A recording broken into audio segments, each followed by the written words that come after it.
everybody, it's Romania Black, and we are on our third commission for the month of April, and something a little different for the channel. I'm all about it. Pancake has secured a spot in the commission tier, and they are commissioning, as I throw my dog this toy, the play Falsettos, which at first when they recommended it, I've been I'm kind of like an unofficial theater kid. I didn't go to school for theater. I didn't, have a theater scholarship in school, but I did do speech and debate, and I was in a few plays while I was in college. I was ensemble.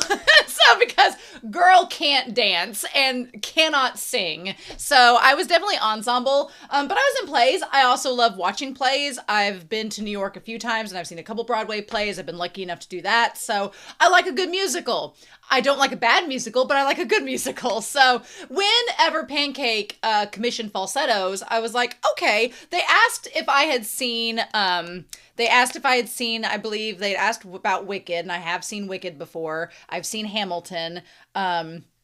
They asked if I'd seen another play, and I'm trying to remember exactly what it was. I've seen Little Shop of Horrors. There was one specific play I've seen. Oh, Legally Blonde the musical. They said, have I seen Legally Blonde the musical? And I was like, yes. Actually, the school that I teach at performed it a few years ago, and I've seen like the revival version of it. So, or the on-screen version they recorded. So yes. And then they recommended Falsettos, and I didn't think much about it. I was like, oh, this sounds like a cool thing, something different. But when I announced it on the channel, so many people were like, oh my God, Falsettos. And I was like, has this been around? Apparently it has. The play is originally from 1992, and we are going to be watching the 2016 revival because they said that the 1992 version wasn't, finding a copy of it to watch and react to is a little bit more difficult. Still, the idea that this revival is 10 years old makes me feel old and sad. So you will notice down in the link below, there is a YouTube link to a version that you can watch alongside me because I will be using headphones for copyright reasons, and I will have the subtitles up here. There will be a PIP down below, but it won't have sound. You can dual screen and watch along with me with the sound. They just wanted to give me the file in case of like ads popped up or something. It wouldn't be weird and I wouldn't have to edit so much. So with that in mind, thank you, Pancake. I appreciate that. But yeah. So we're going to be watching Falsettos. It's like 2.5 hours. I was like, oh, but it's a Broadway musical. Of course it's 2.5 hours. I do want to say a big thanks to Pancake for commissioning. I'm super excited. I'm going to be going on a trip over the summer with a group from my school, and we'll get a chance to see a musical, so I'm really excited about that. But this will be a nice little prelude to that.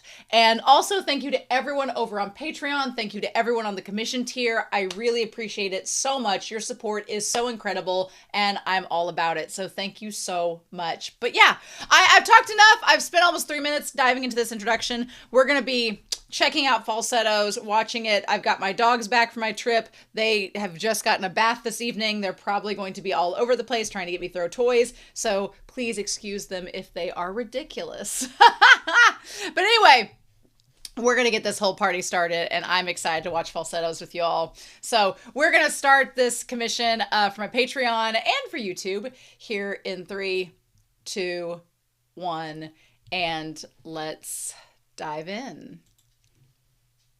I'm going to turn that down just a hair on my end. Glad this is subtitled. I'm excited also to watch something in English. Doesn't happen a lot on this channel, let me tell you. Ooh. Come on, Jujimisen theaters. Falsettos. I know falsetto is a singing tone. William Finn. Come on, Stephanie J. Block. He seems familiar. I know him from something.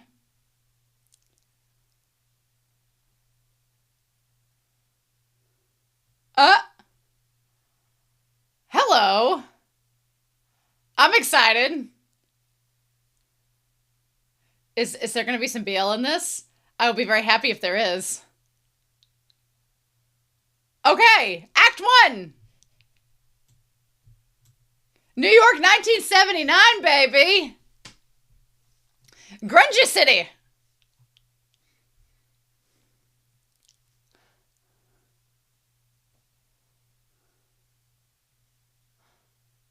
Ha!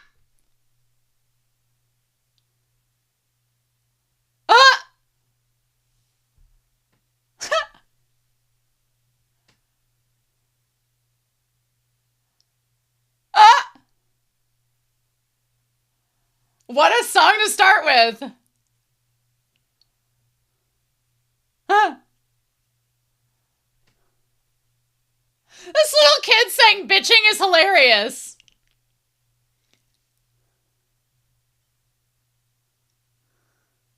Ha! Ah!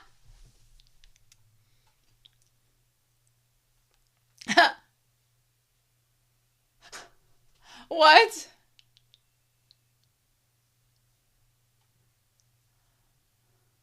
Ha! That little kid!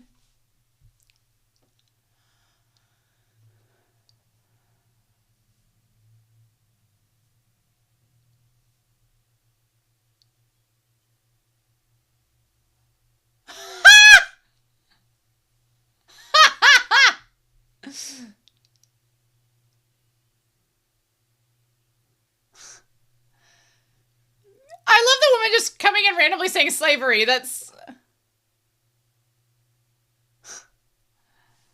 Oh my god.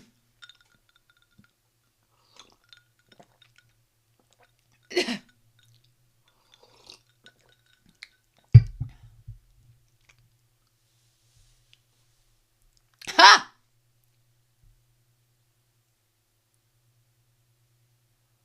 Uh... Oh man, the booties on these men. Excuse me. Excuse me, sirs.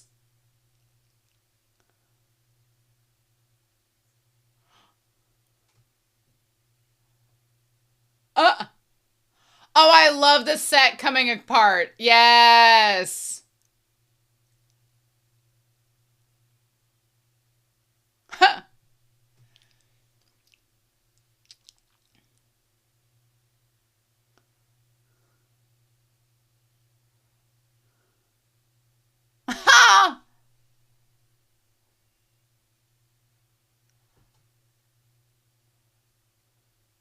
I love the set coming apart to make like the set of the house. That's fun. She makes the fifth. Is that how she's describing herself? The man in the brown pants is caked up, y'all. I just need you to know this. So is khakis, but dear God.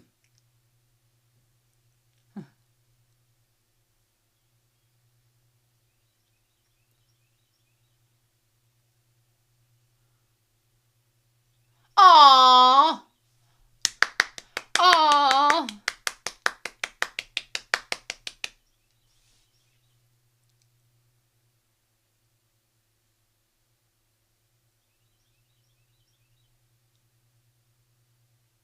Oh. Oh. It would be the two men with the best asses. It would be. Friend.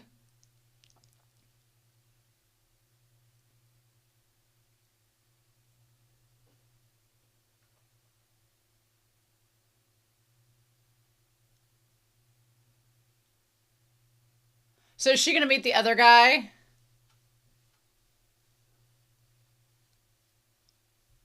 Uh.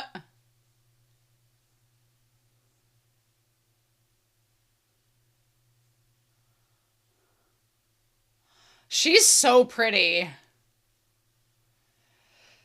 Yeah, there'd only be one reason he'd leave her.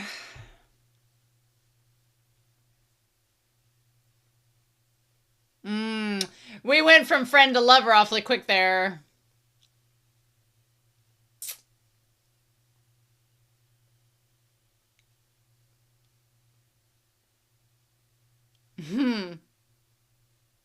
Hello.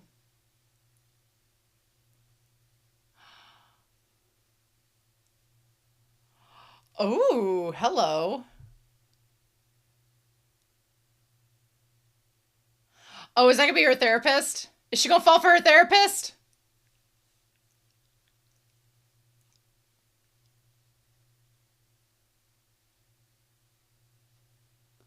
She's like, let me tell you. Huh. Ooh.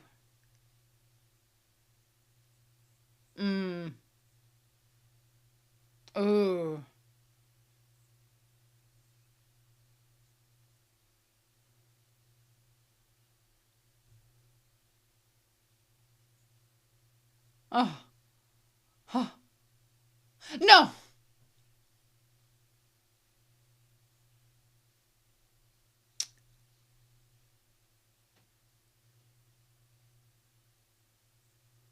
Huh.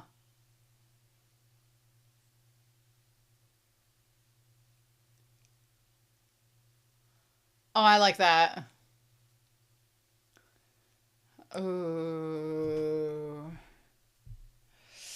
Girl.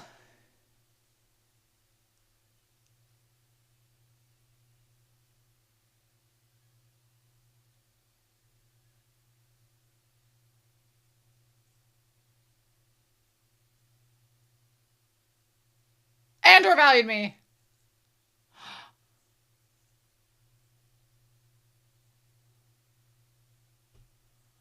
Oh, shit.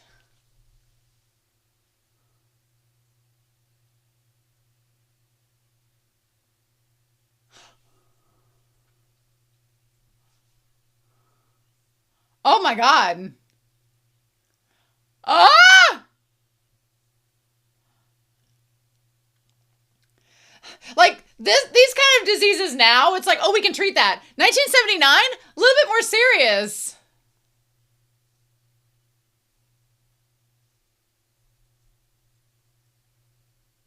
Ooh.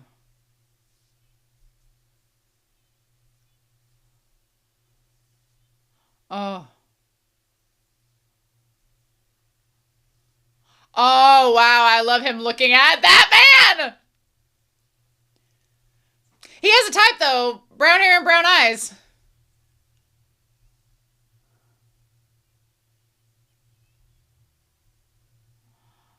Oh. Oh. Mmm.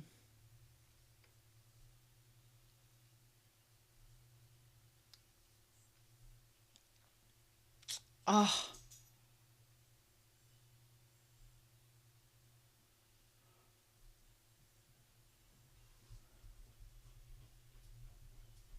Oh.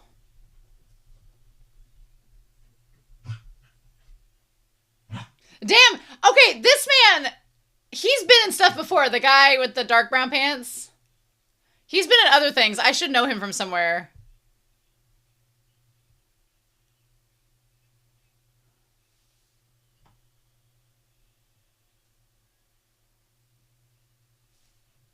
Mendel.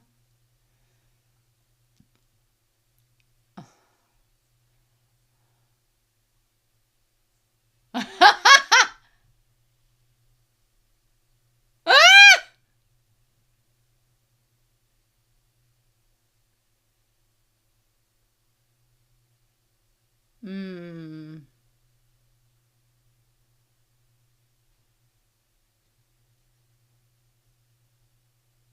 Oh.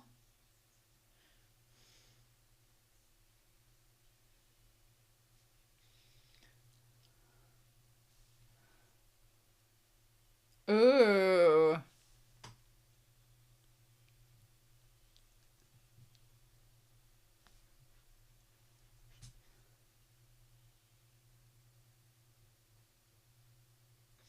Aw, short king.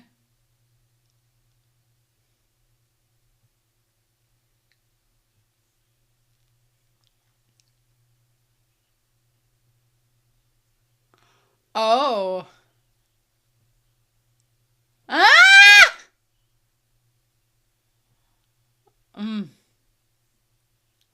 Oh!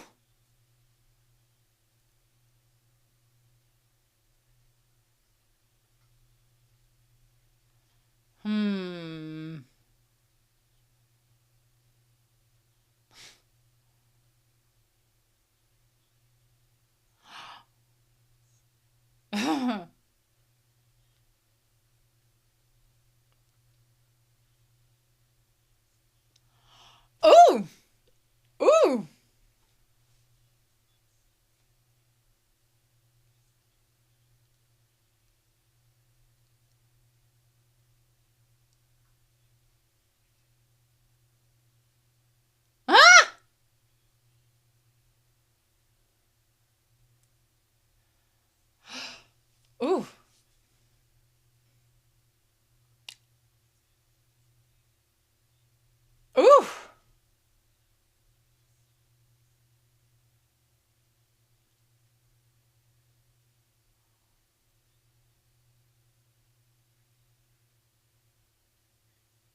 right. Yes, please.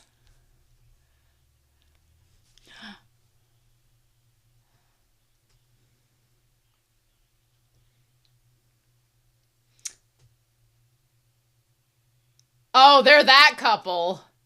Oh, they're that couple. Ah!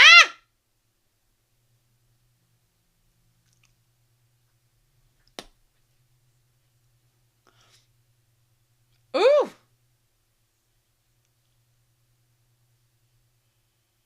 Hmm. Oh.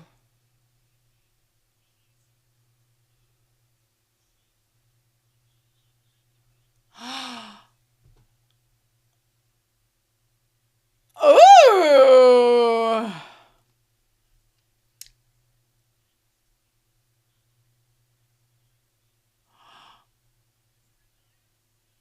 Oh.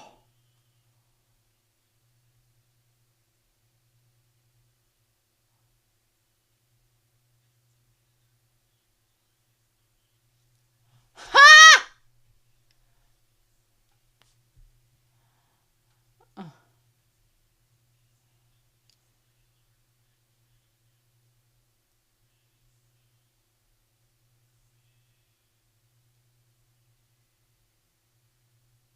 Ah. Ah! I'm not usually into couples that fight like that all the time, but it kind of works for them. They really are tumultuous and make it count. This man and his hairy ass chest.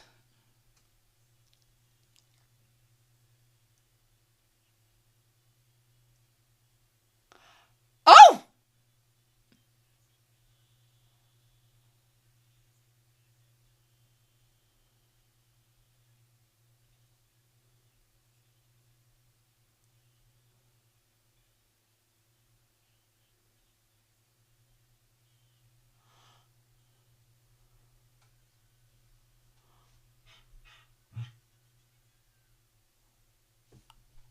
Ah! Ah! Ah! Yes, please. Yes. Oh, that was so good. I love that number. That was great.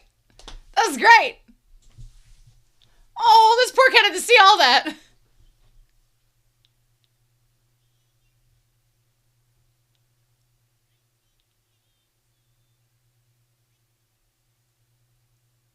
I wonder how old he is. When I was his age, I did not understand sex and how that worked, so I was a very naive child.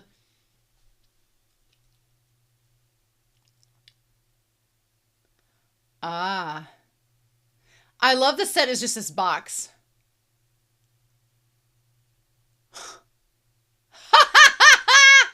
With the blazer.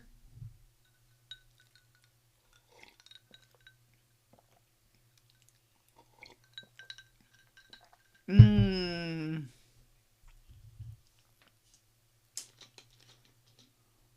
Hmm. Oh. Well. And spiteful. I was gonna say you both kind of have the same vibe, just in different ways.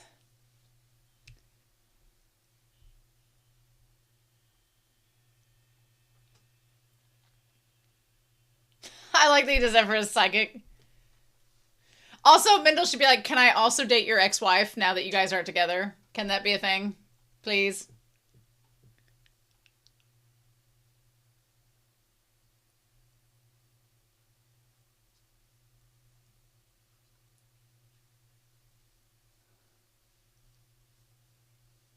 Oh!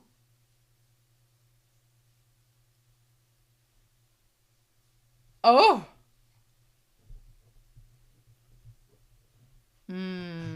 Ooh.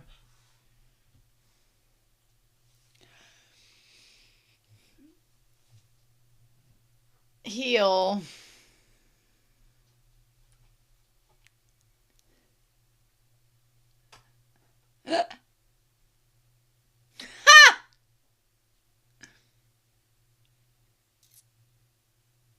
Hmm.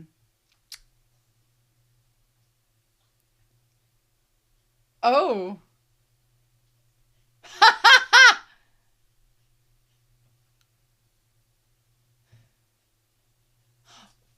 There we go. Oh.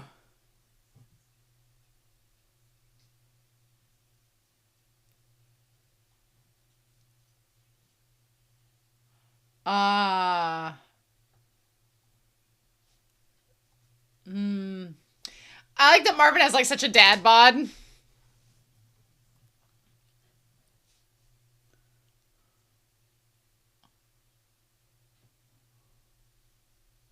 Oh.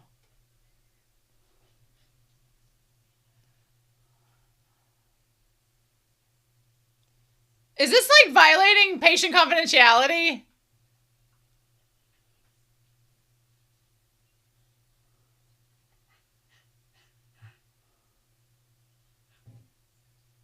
Ooh.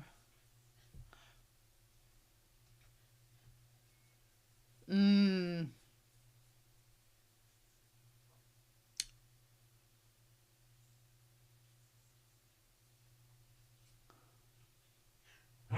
Are you trying to like gauge if she'd be worth asking out? Oh, that's a confidential. This definitely came out in the 90s.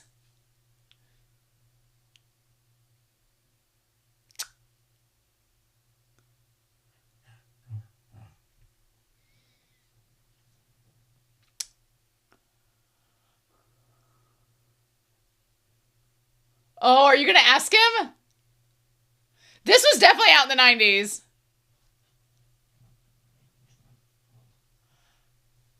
Why are you sweating?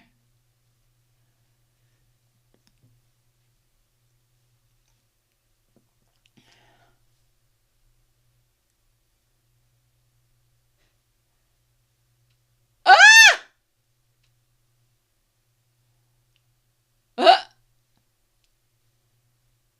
I do feel like I've seen Wizard before in something else. Ooh.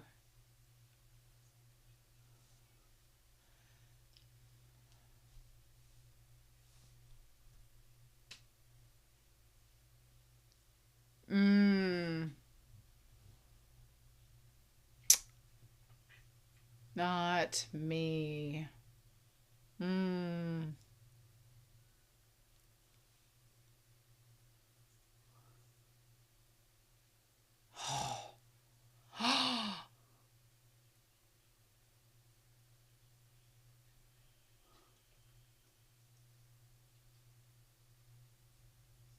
Mmm.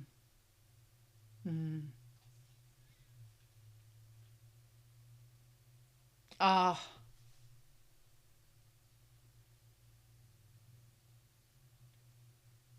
Ooh, I love that. The way he sings that. Oh, that's really good.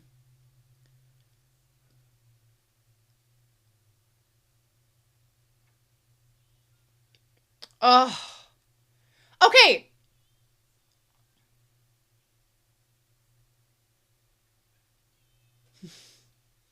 Aww. But that just means you love chess.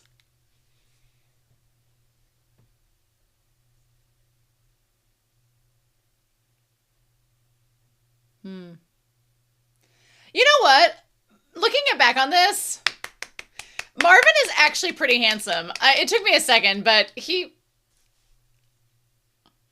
Oh man. Oh my god.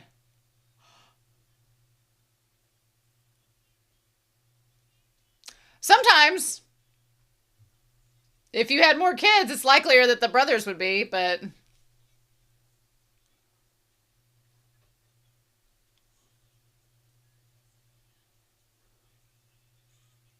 Oh, I love this kid actor. He's great.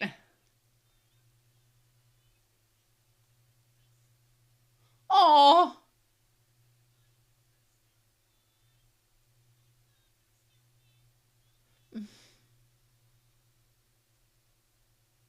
Well, your dad is a man. Come on, 90s generalizations.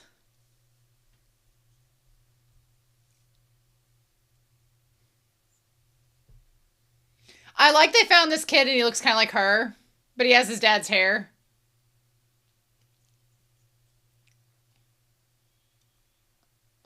Oh.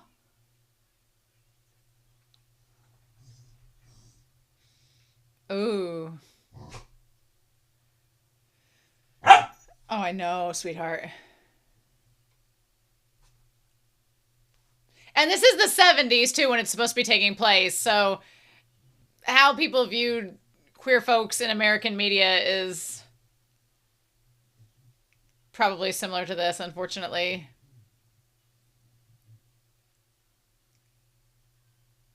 Mm.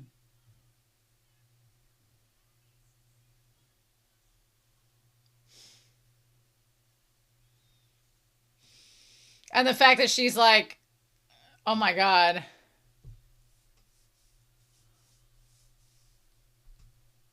Oh.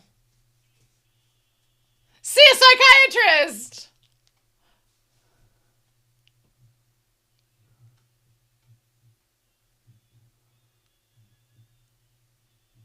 Oh.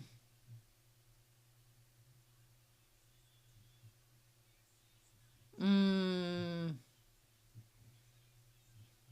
Ooh.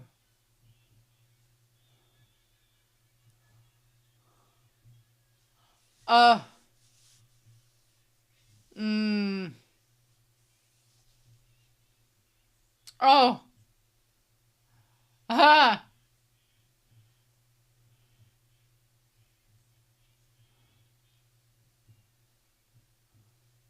Oh. Ha!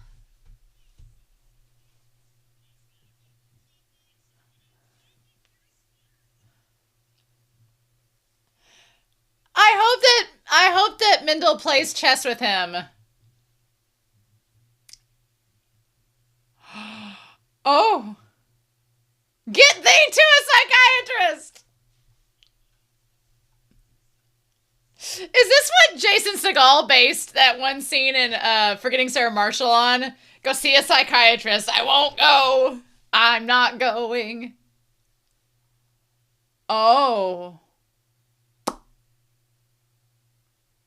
Ah!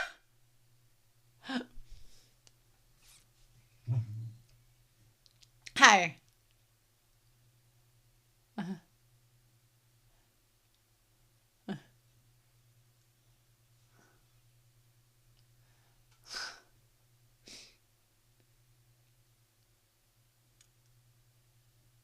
Ah!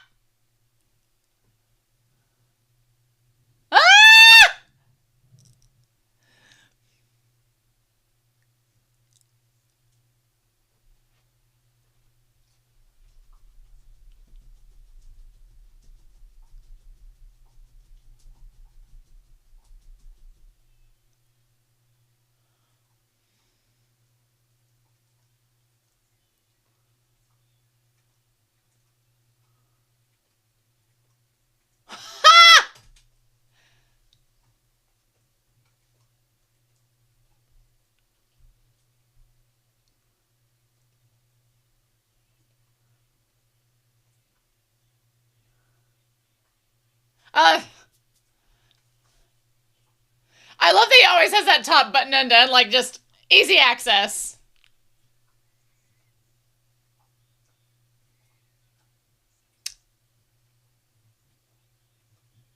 Oh! Oh my.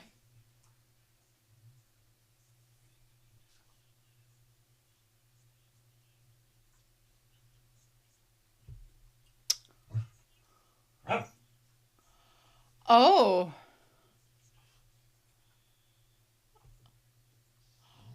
Ooh.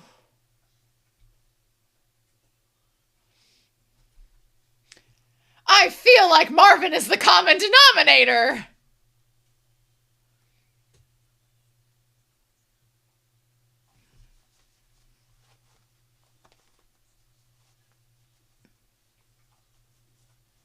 Mm.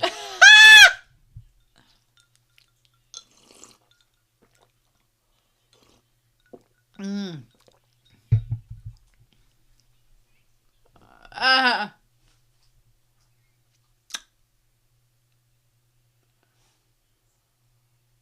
Oh.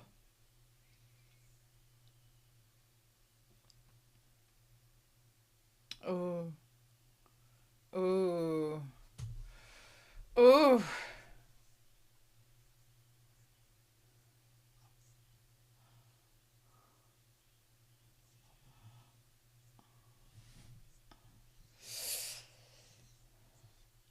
Ooh, Marvin.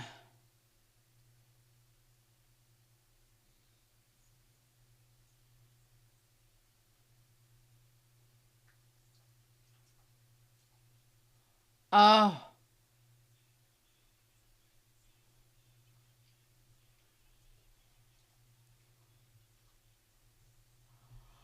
Oh yeah, get it, girl. Get it, girl.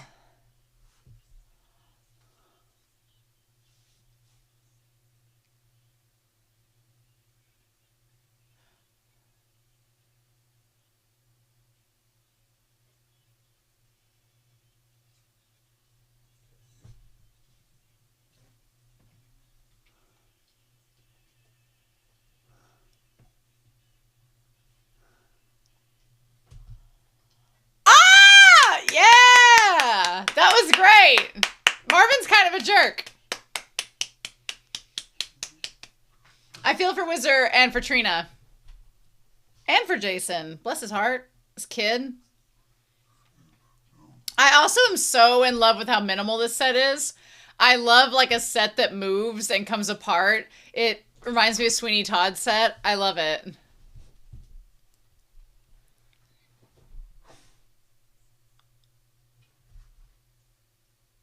Mm. Mm. Oh.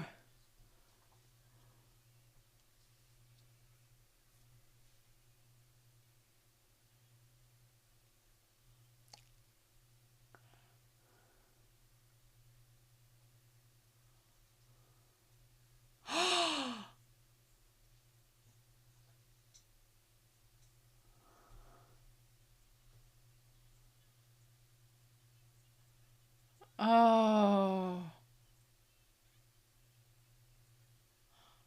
Oh. This poor woman needs to be. She needs to just be. Have someone to vote on her.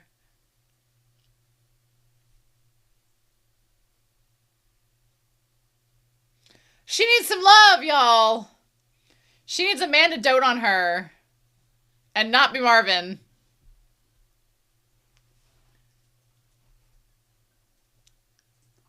Oh. Everyone in this musical, of course, has an amazing voice.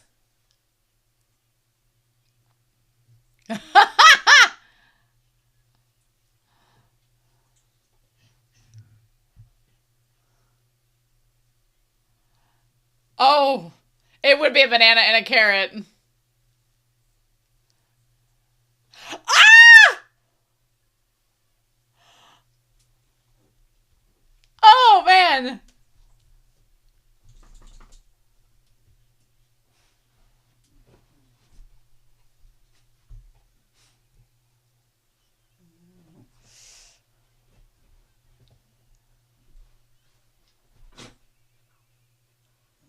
Ah!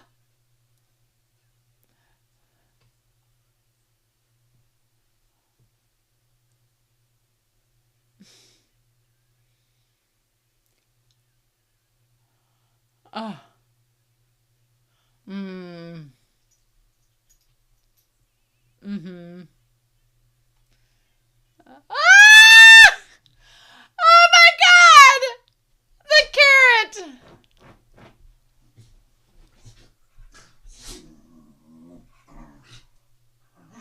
Oh.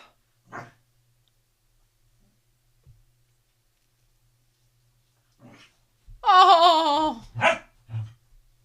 Oh.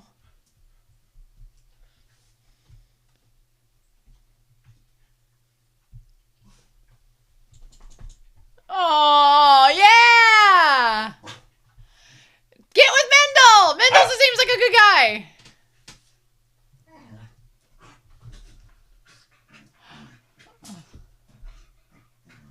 Uh-huh.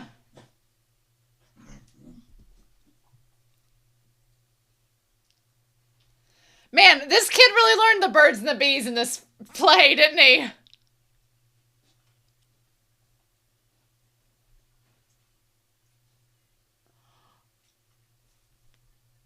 Love it. Oh!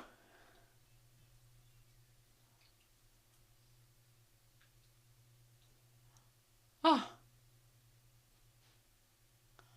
Get this woman something.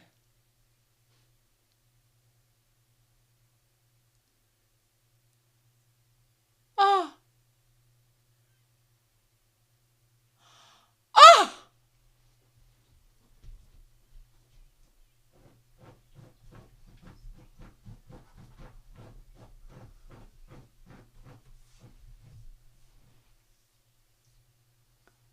I love this song.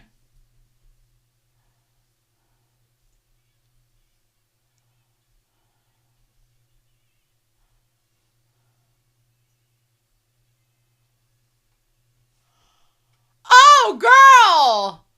Oh my gosh! Yes! Get it! That was amazing! That was so good! That song was my favorite so far. Sir. Weisenbachfeld!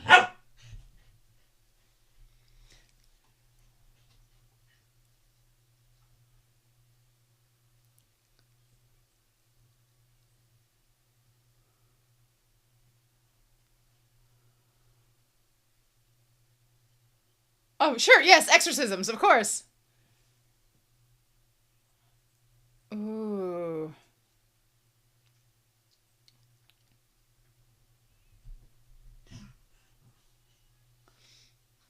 Mm.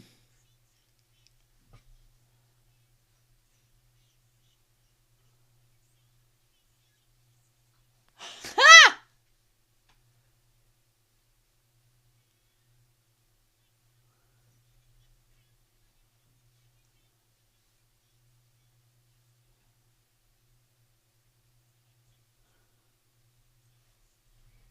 Time to jaw is interesting. Ah!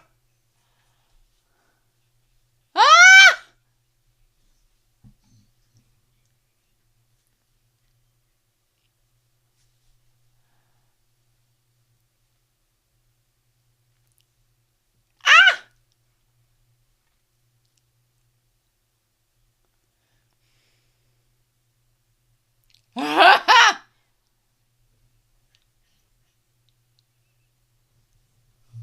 Uh-huh.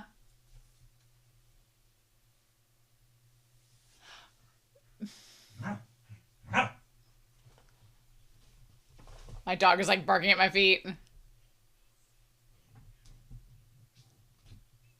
Ah!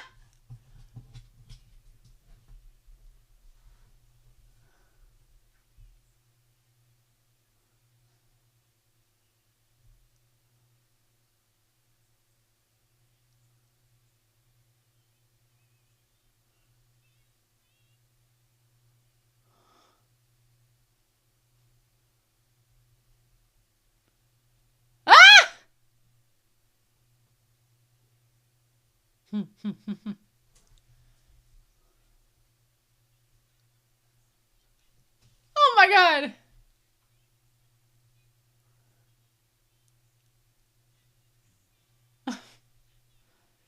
Oh.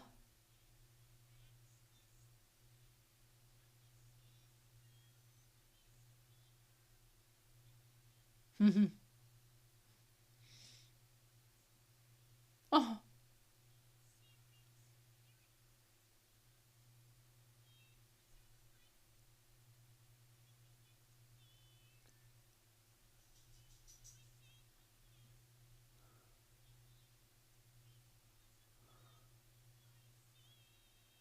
Oh. Oh!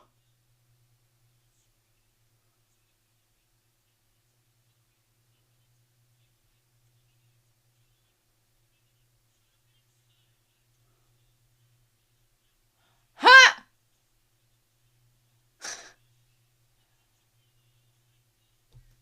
Come on, Mendel. Ah!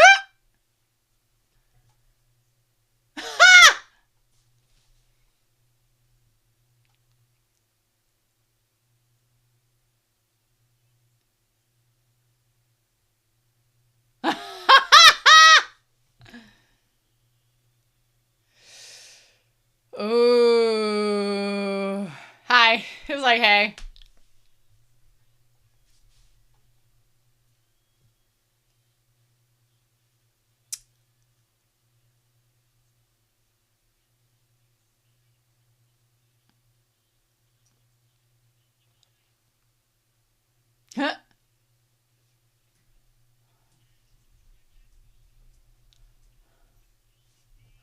Oh.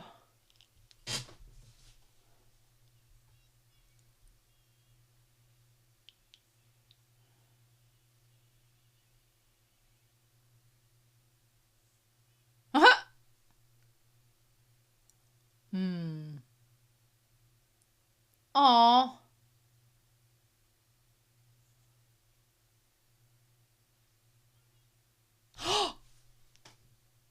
Oh.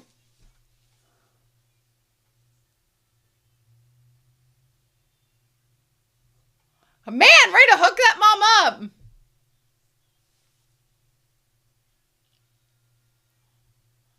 This kid is like down for it.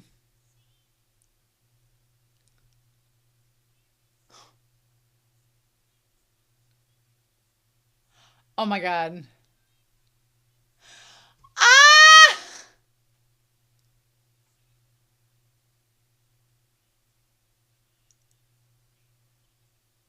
Oh, I love the reversal there.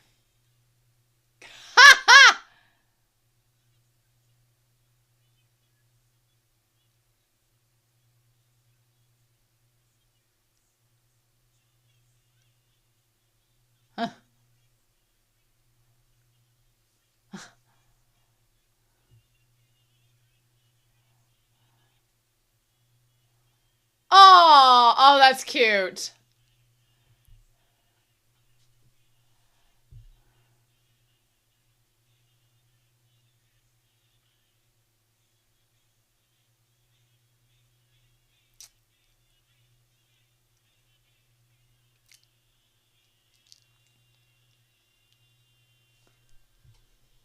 Love that. Love that. Yes.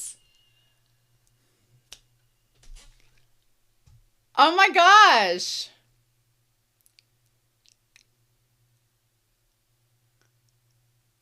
That was great.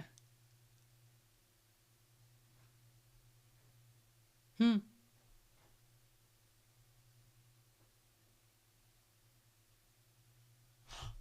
Oh. Oh.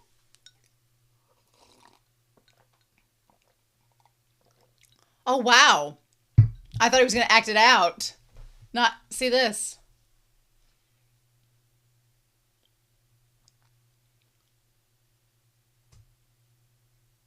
Oh, I love Wister has his hand on.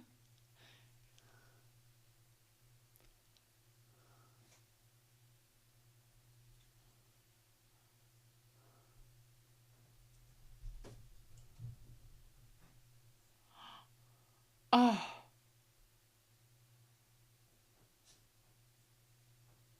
Huh.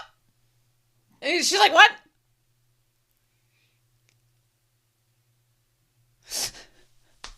Ha!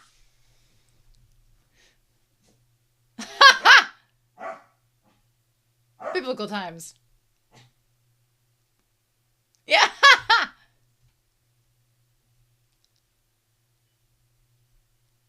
Oh my gosh. Come on, Mendel, you can do it.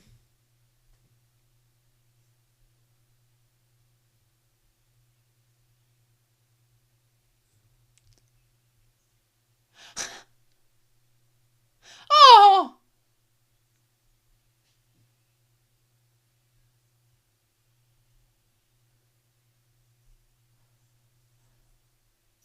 Um.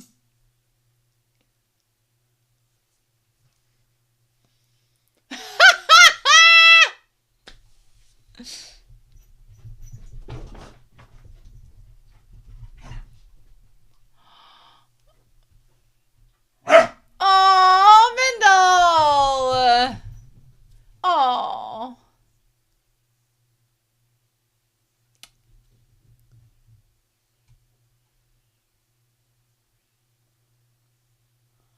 Well, sir.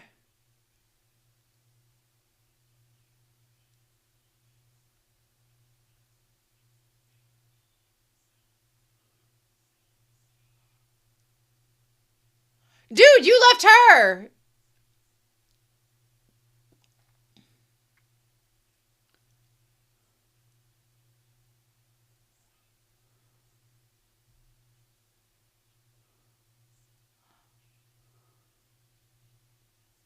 Oh.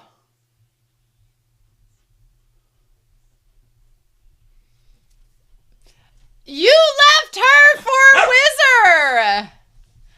And you were expecting her not to get with another dude? Marvin, you jerk.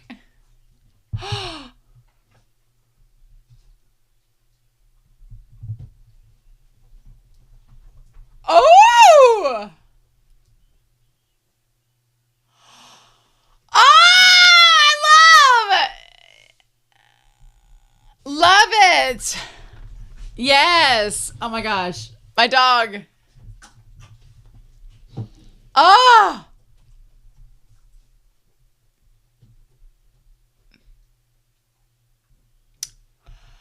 Dude, you left her. Do not even. He does not get to say that.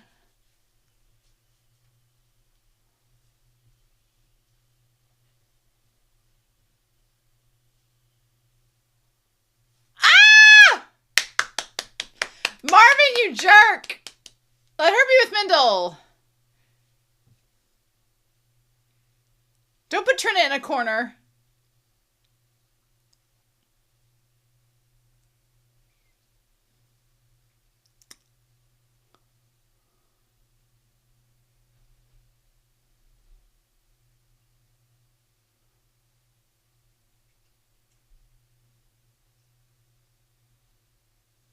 Plot twist.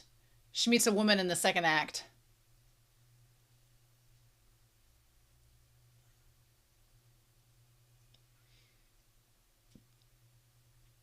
Ooh.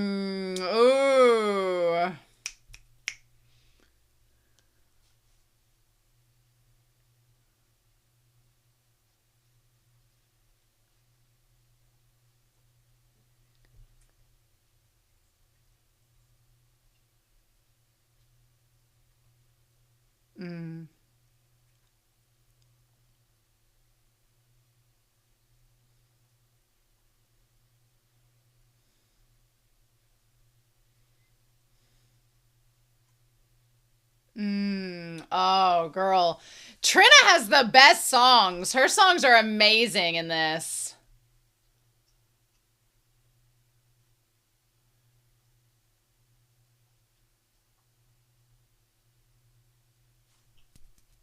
Yes.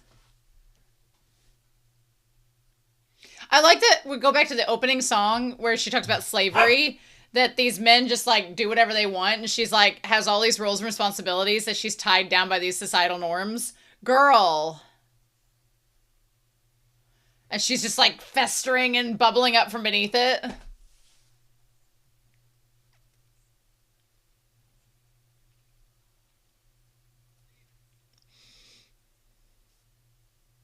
Oh.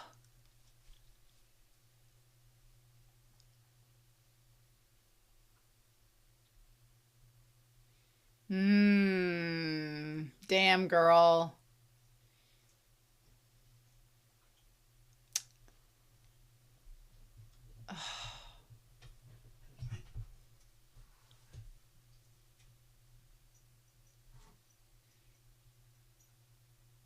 Mmm.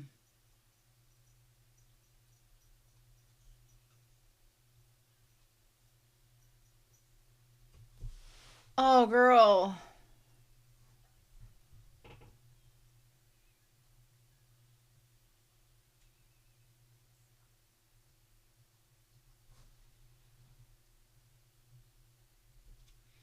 Girl. She's amazing. Uh, is this like a, is this a Dumbo-esque nightmare?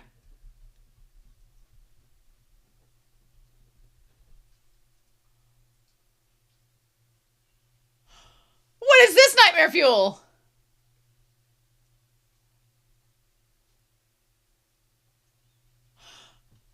Nope.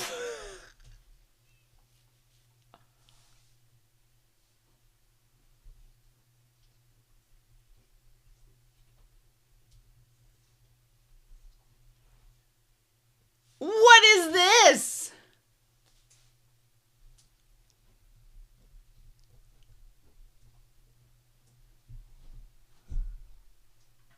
Ah.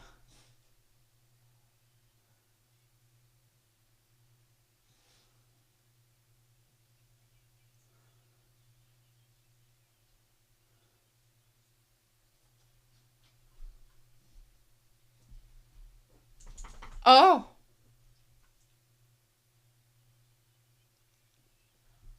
Oh. Oh. Oh.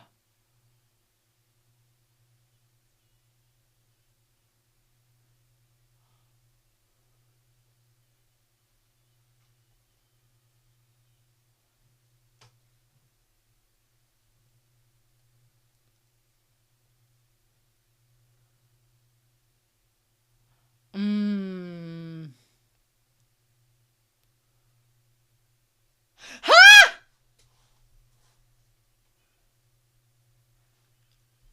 There's a talk about like men and like never leaving their adolescence.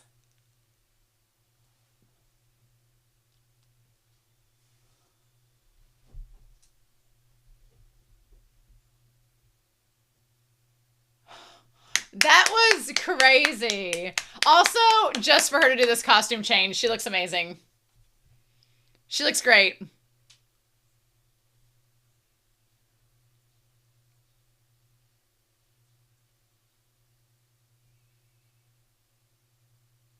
Mm. Girl is like holding this pillar up.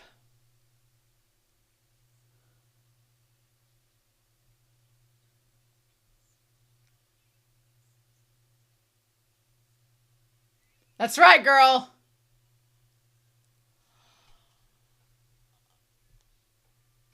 Oh! Oh! Oh! You just whipped that out?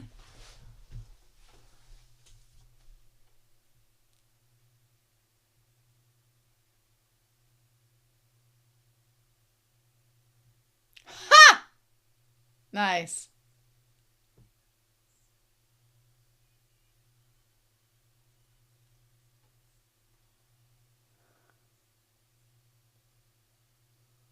Ooh. Get it, girl. I want all these good things for you. All of them.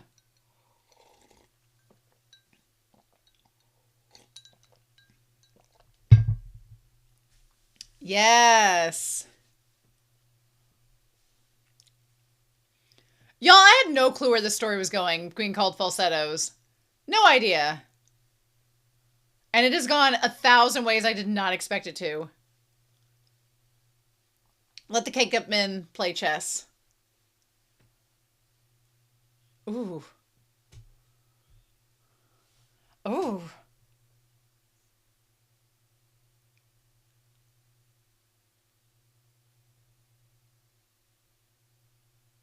Oh! You gotta move the pawns first. Gotta move... Gotta move the pawns first.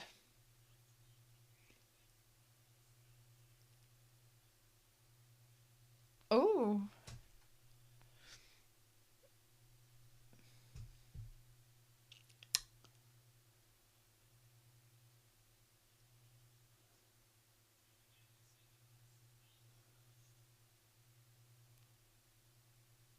No, sir!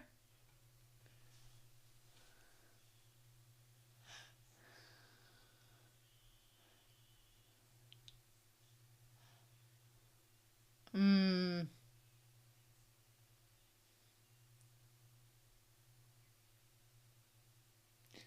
Ooh. Of course Marvin would say that.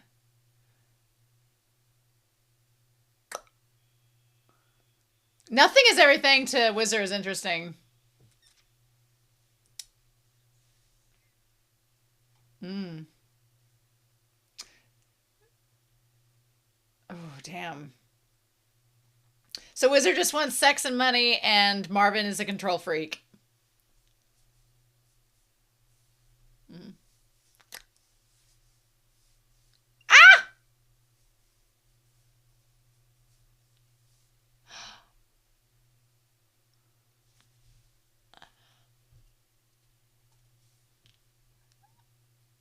Ooh.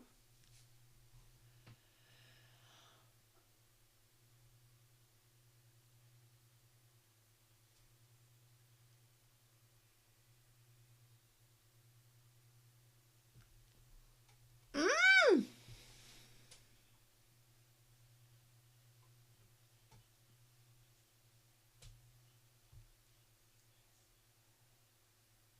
Oh.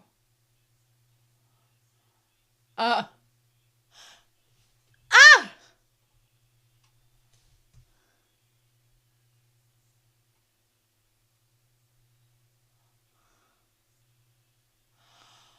Oh, they. Oh God! Wizard's actor is such a good singer.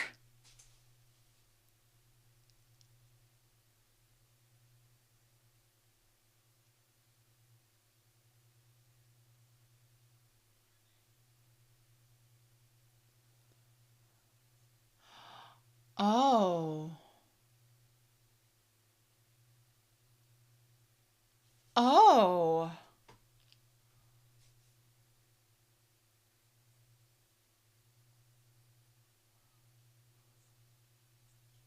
Oh.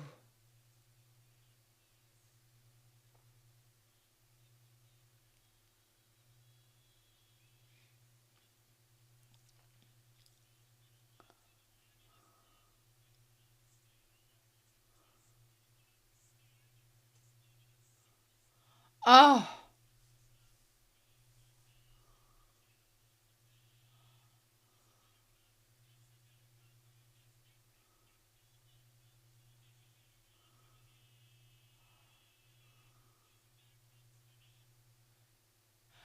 Leave Marvin. He's got a dad bod and a bad attitude.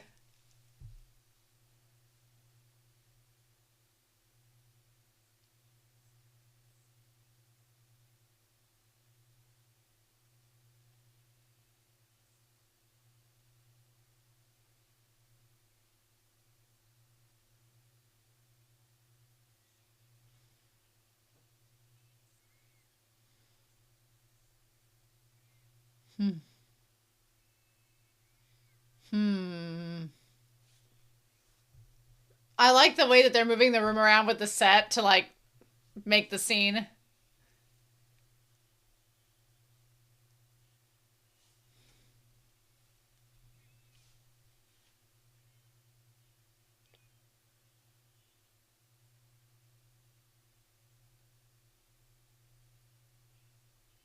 Mm.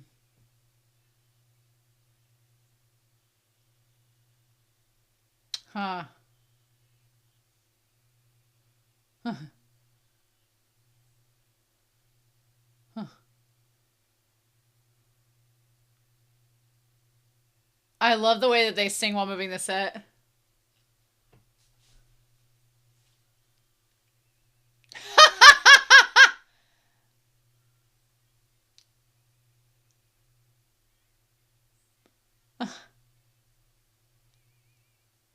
Uh,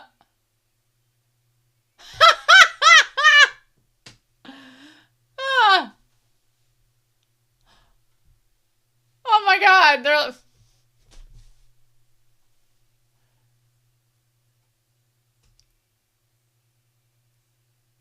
deceive. Ooh. Oh.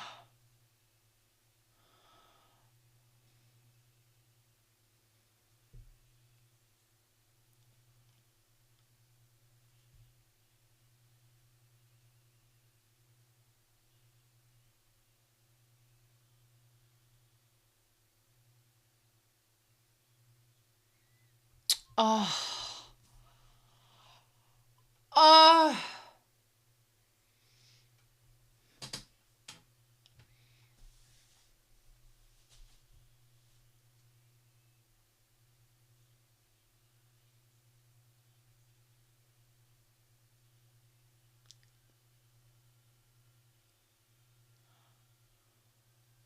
Oh.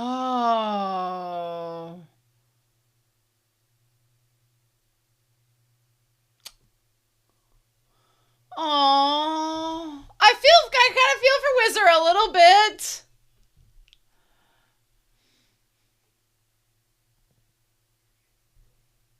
Oh. Oh. Jason's like, you gonna make out in front of me? Really? After all I've been through?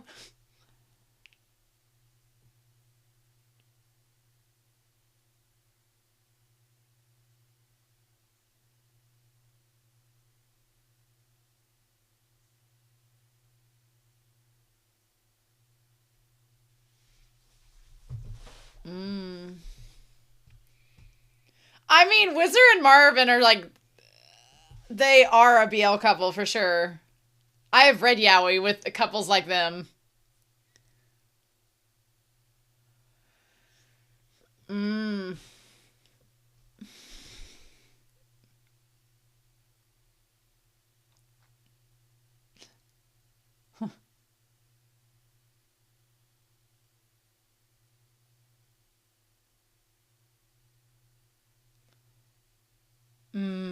I love the constant like chessboard as the through piece. Literally, like the thread about games and love. Oh, there's Marvin over here in this red hoodie. Like Wizard's over here looking dapper in this damn leather vest. And Marvin stole his kids' clothes.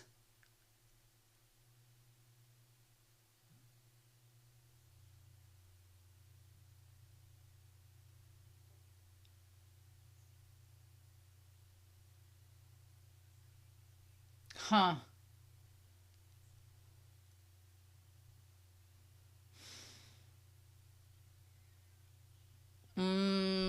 Dang, y'all.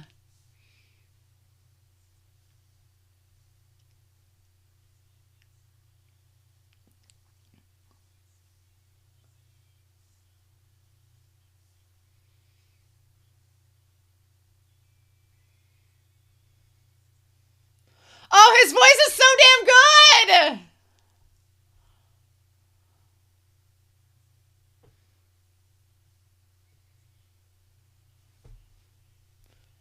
Yeah, like you left your family for Wizard. Why are you trying to be like this? He was trying to get the best of both worlds.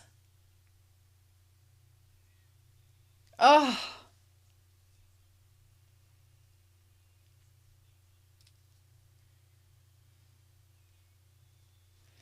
Oh. Oh, my dude.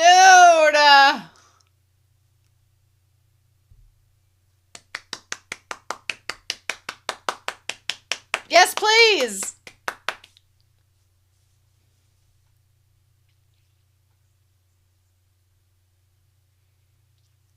Oh, God.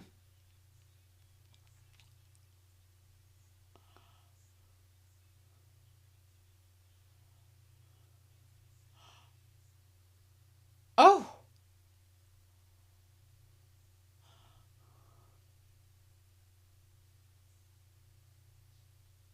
Mmm.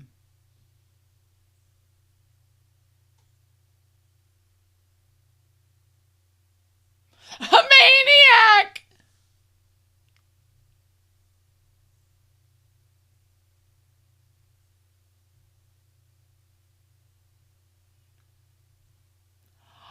Ooh.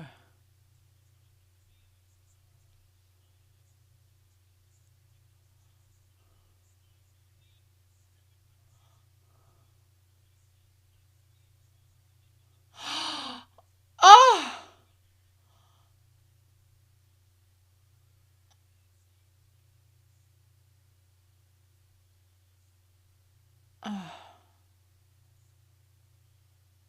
Oh.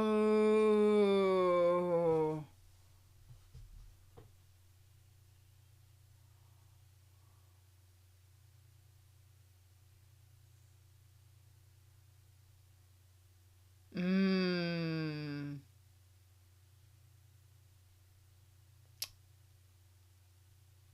Ooh.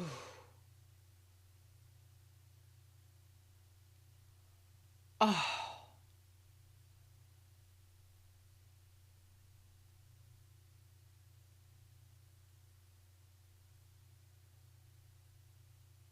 yeah, you are, bud.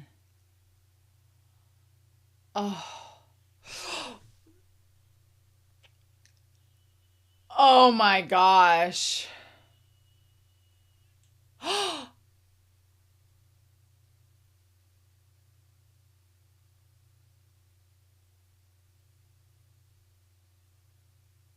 Marvin's an asshole.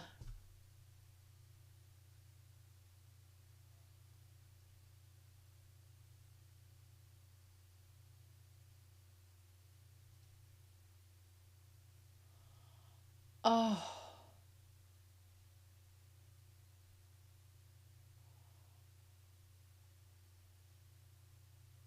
oh,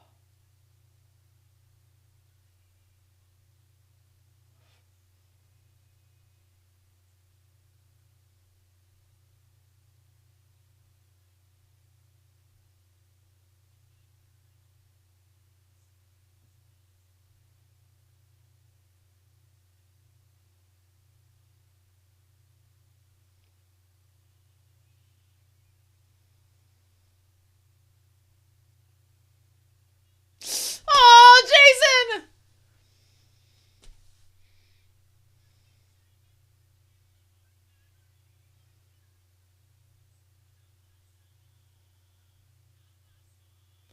Oh,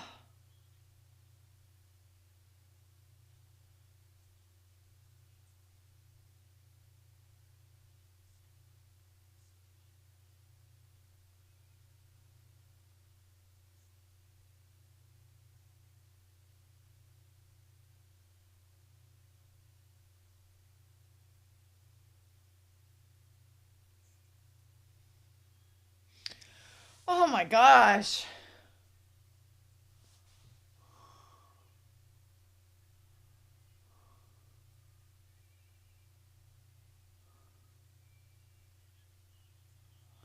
Oh,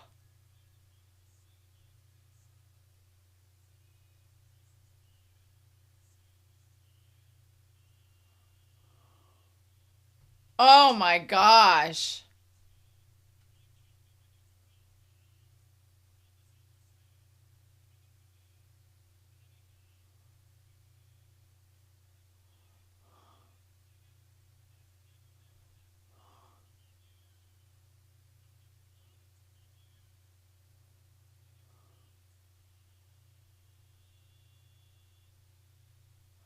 Oh,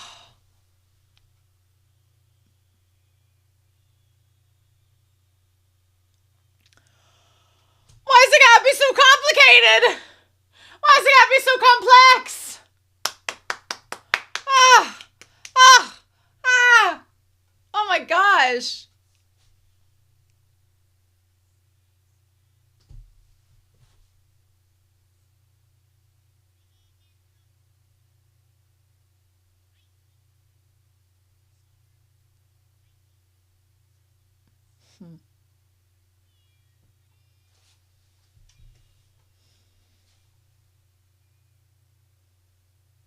Mm.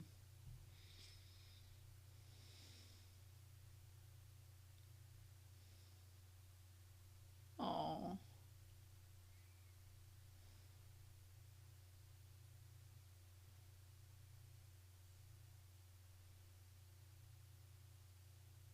Mm.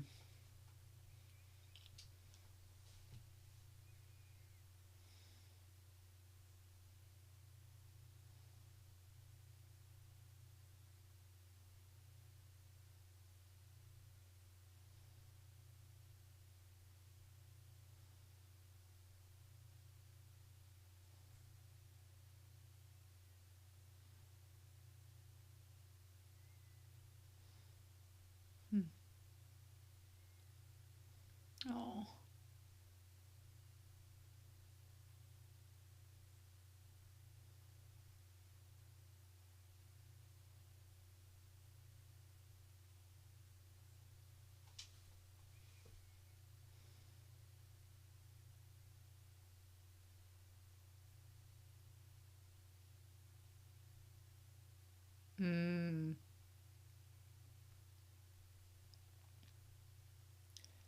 Oh. And he plays chess too. Yeah. He knows how to play.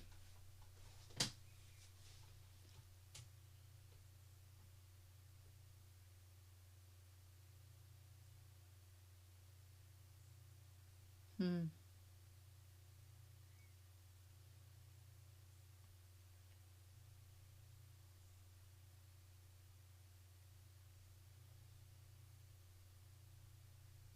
Hmm.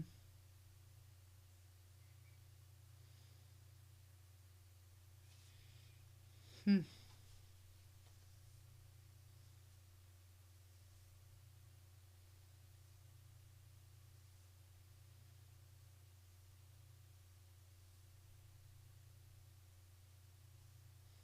Hmm.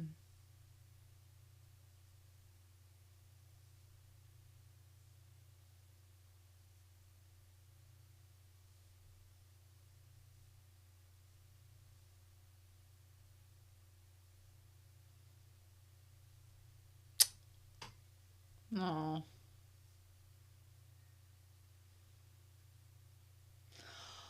Oh, Wizard being there and them. Ah.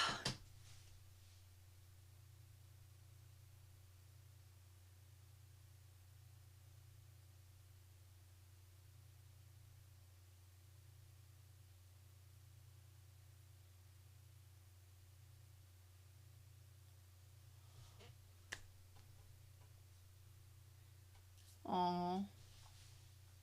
Being like, you basically can be whatever you want. You don't have to be like me, but you can be if you want to. Oh.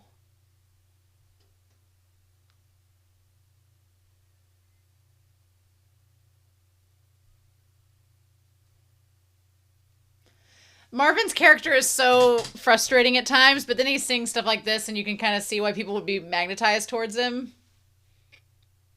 Oh. Oh. I also didn't expect this to be like Les Mis, where it's like, we're going to sing the whole thing, just so you're aware. Act 2! This is kind of the halfway point, so is there only 2 acts? Why does that piano sound ominous? Oh shit, 2 years later. Why are we having this time skip?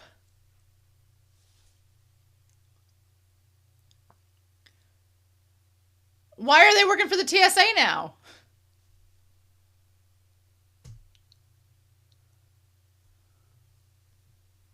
Well, that's a start.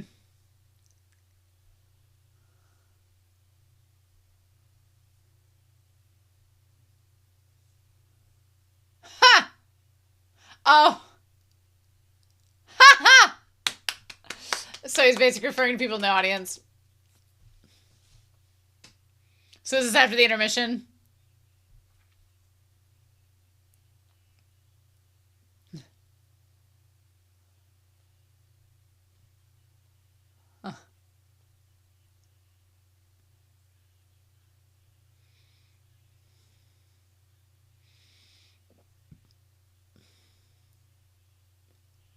Uh, what? Oh my, the 80s. Because it's been 1981. Okay. Okay.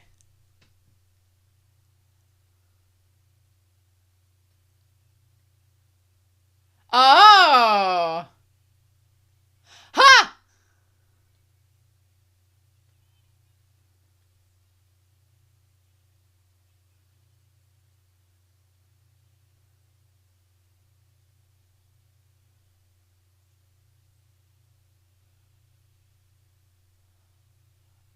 Oh.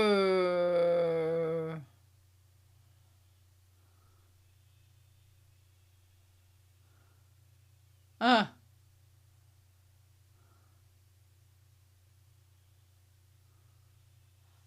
Oh. Oh, nice. Marvin. Of course he knocks it over.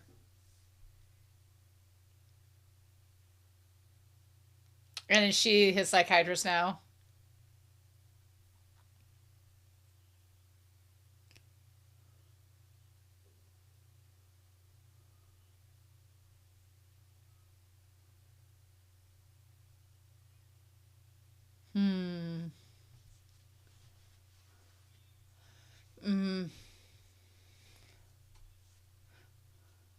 Uh-huh.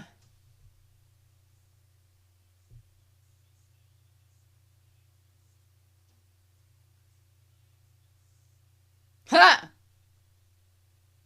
Ha!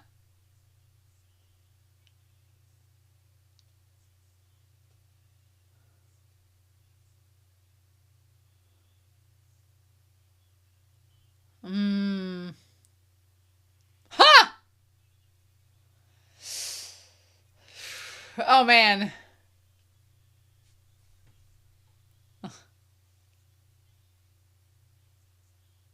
Oh.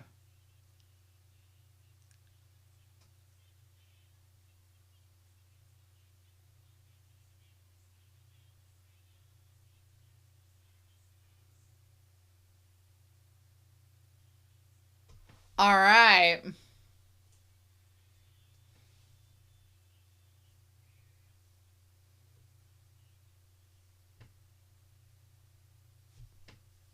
Mm.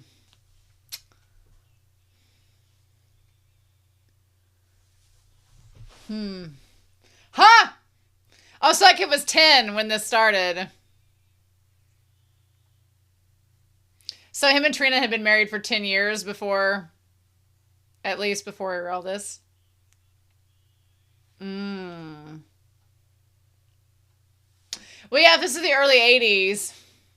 All the stigma.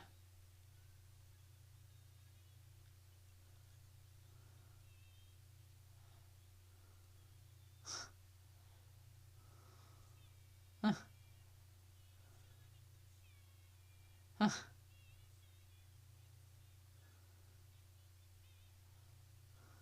huh. Ah!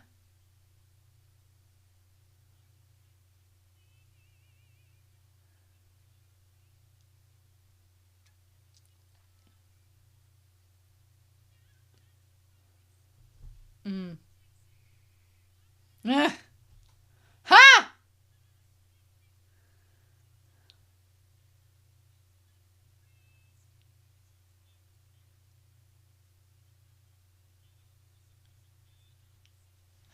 Oh.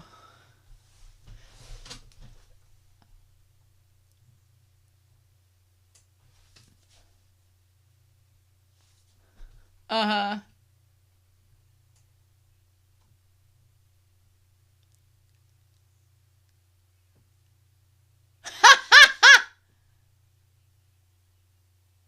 Oh.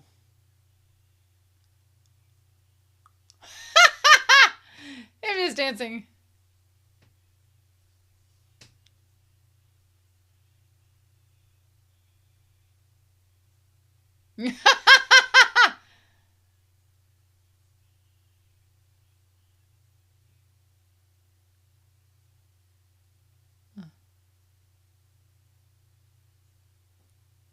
Oh.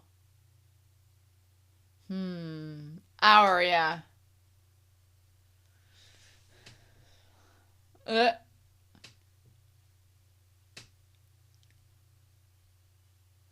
Ha!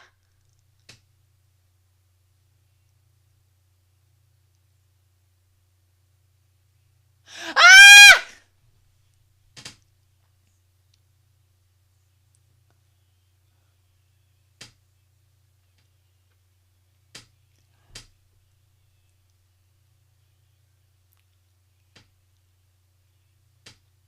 I feel bad for Jason in a sense because he's just tossed in the middle of all this and did not ask to be.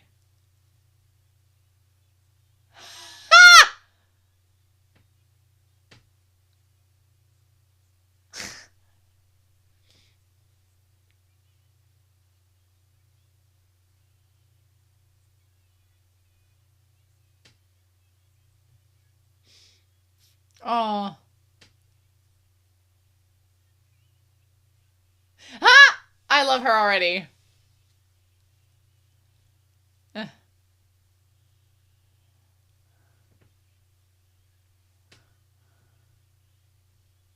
Uh.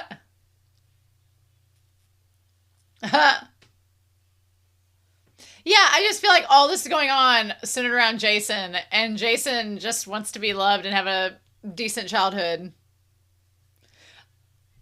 Like wanting normalcy with a mom and a dad without all these complications.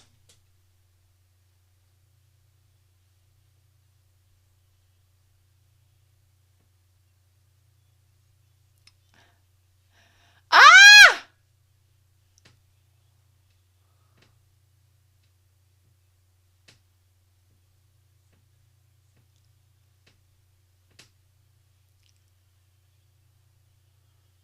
Oh my god.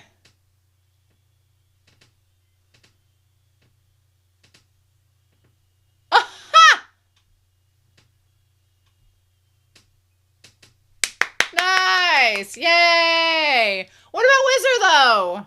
What's he been up to? They did talk about syphilis and stuff at the beginning. So I'm like, is Wizard gonna get AIDS? I don't want that to happen.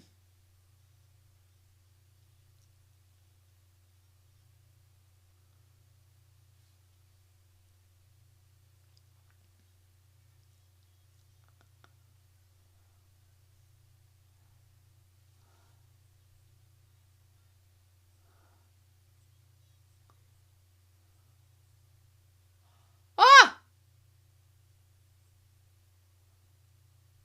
Of course, he's wearing a shirt that says Blue Devils.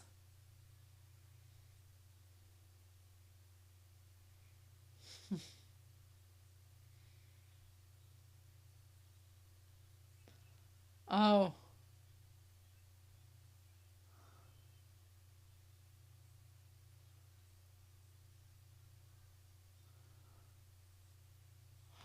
Oh my god! Oh damn! This kid!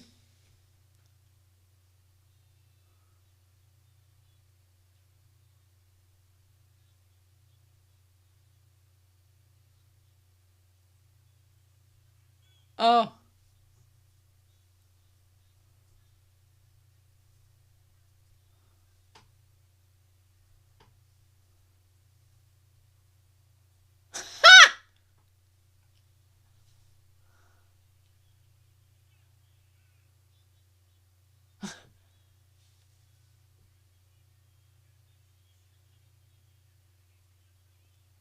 I love the New York hat.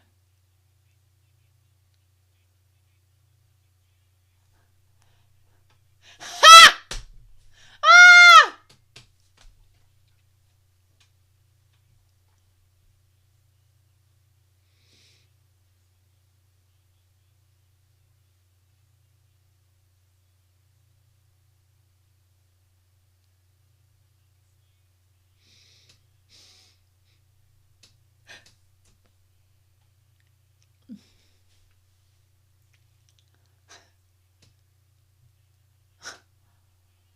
Ha! Ah! Ha!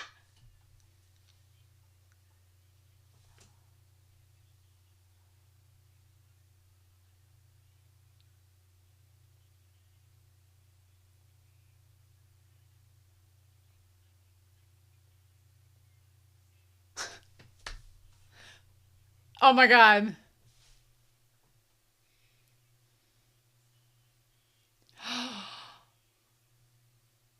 Oh.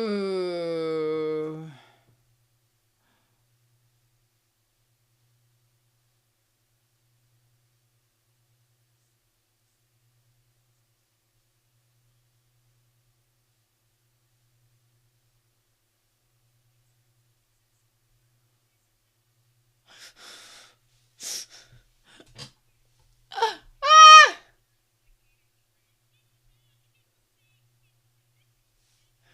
Oh.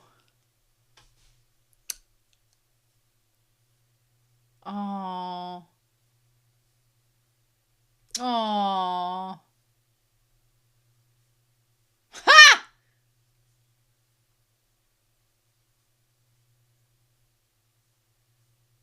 Hmm.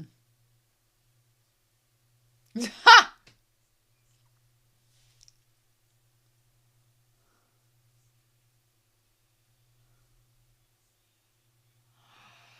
Hmm. is a little bit manipulative. He's a little bit controlling.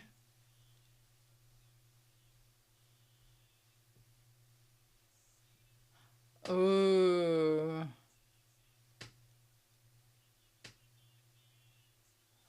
Yeah.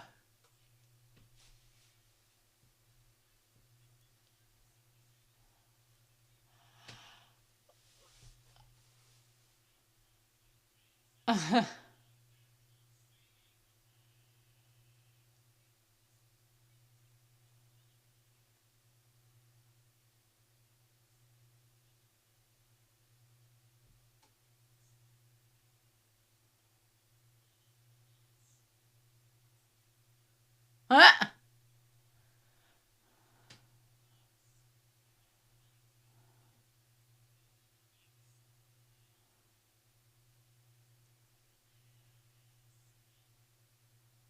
Aww. Aww.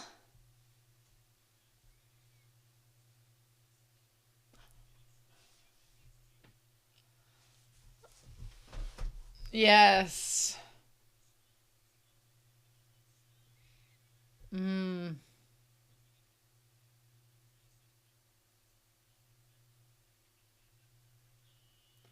Oh.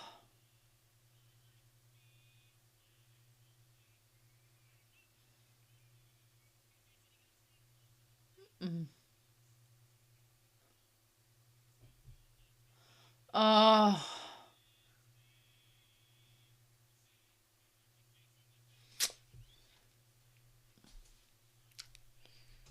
Ah!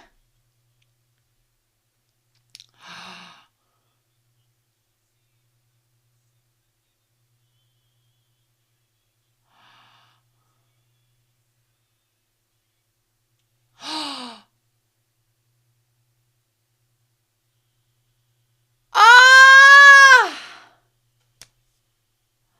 Oh, yeah, run! Oh! Oh, Marvin! Marvin, what we gonna do? What we gonna do, Marvin? Mm.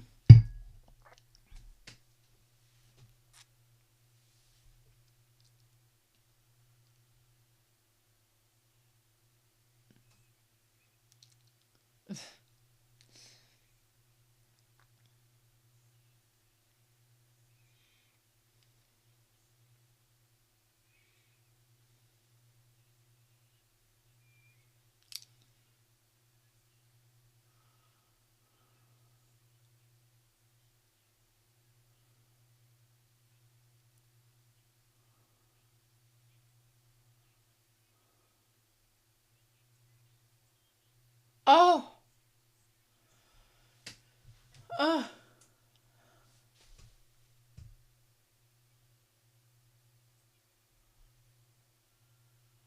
Oh my gosh.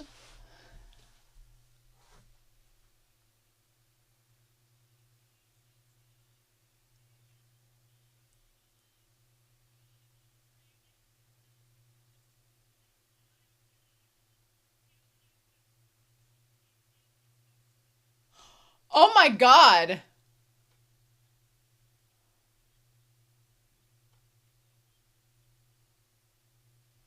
Ah.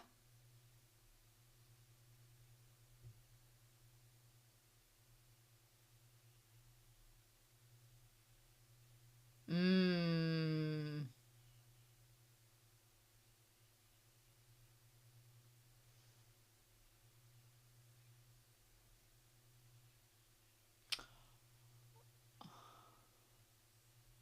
Uh.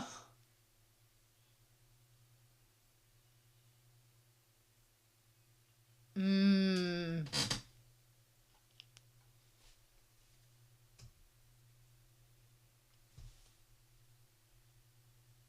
Mm. Is Trina about to be in the substance? Mm.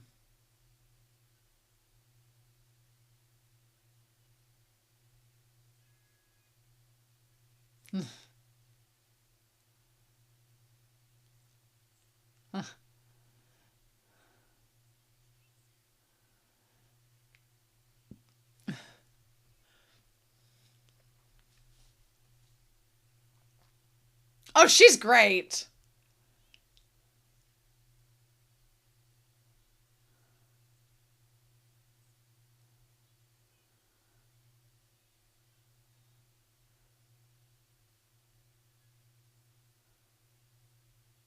Ha!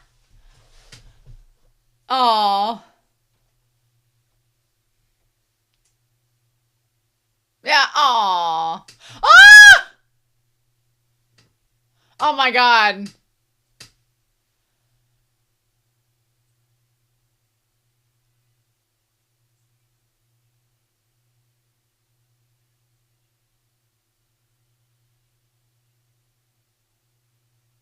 Mmm.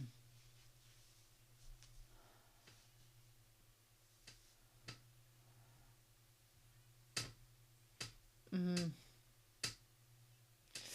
Oh.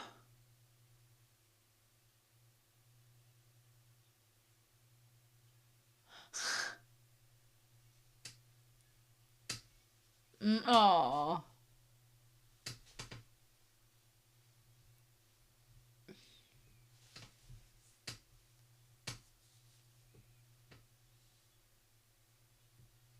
Oh.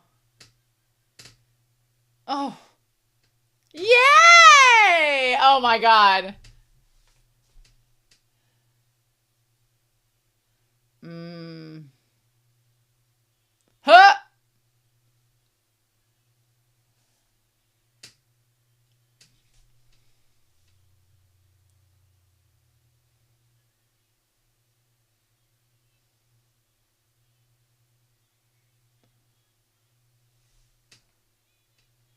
I love her drip, the wife. That's the caterer. I love her outfit. And them shoes.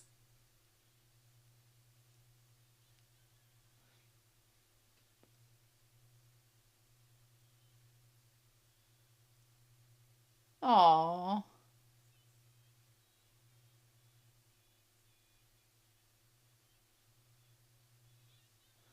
Uh. Uh. Uh.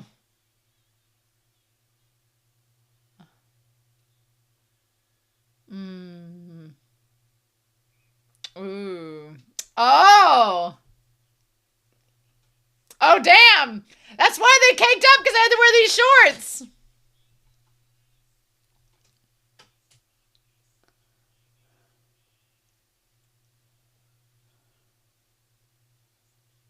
Uh.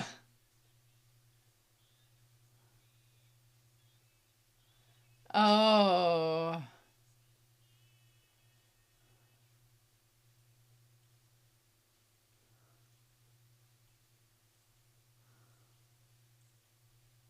I tried to play tennis once. I was not as successful as them.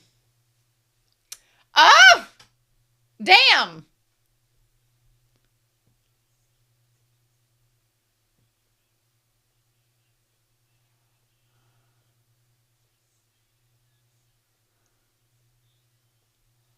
Has he played Fiero in Wicked before? I feel like he's played Fiero.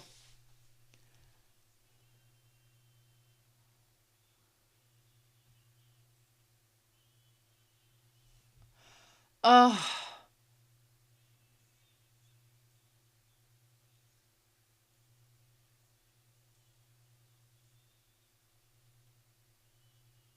Oh.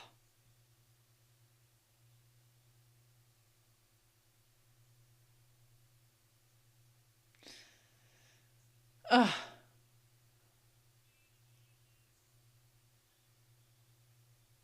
Oh.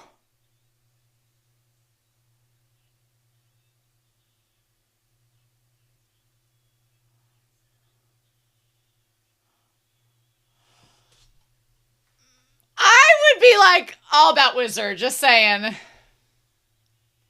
I wouldn't be so much a fan of him being a player, but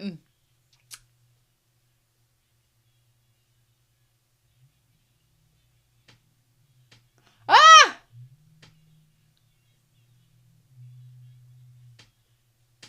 my dog's snoring.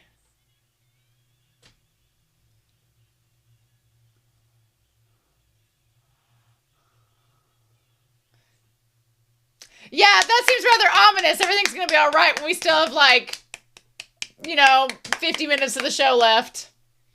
Nothing ominous is gonna happen at all. Mm. Oh.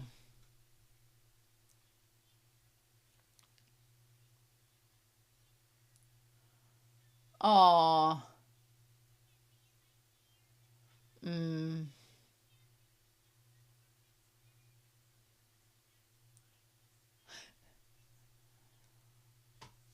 Oh. For him.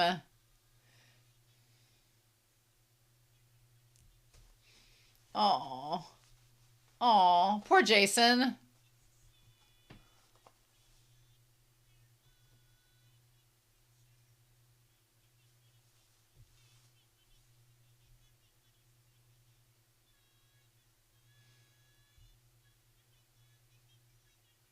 Oh, nothing you no, you haven't done anything wrong, Jason. Not at all.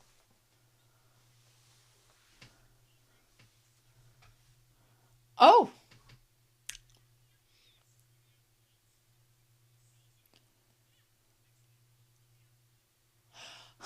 Huh. Oh. Oh. Oh.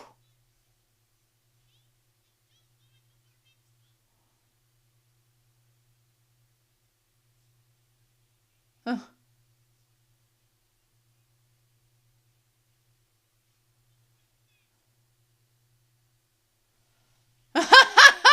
Okay, hold on. Let the therapist come in.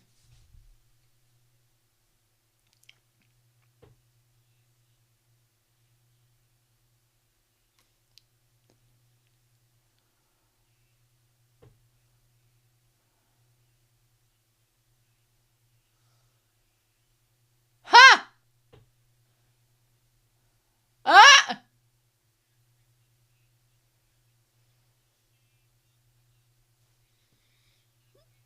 Hmm.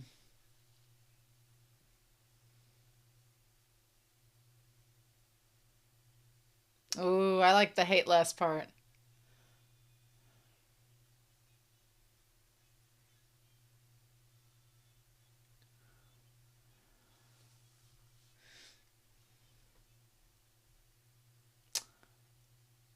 Huh. Ha!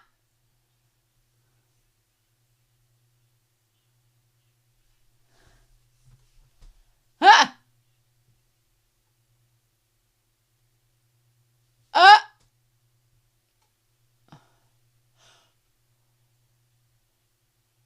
oh my god! Ah!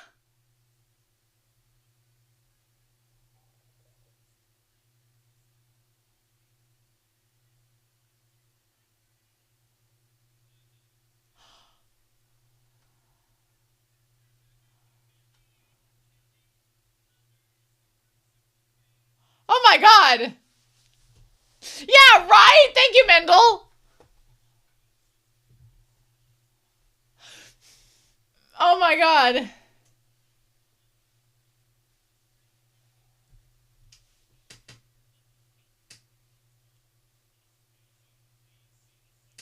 Oh my god.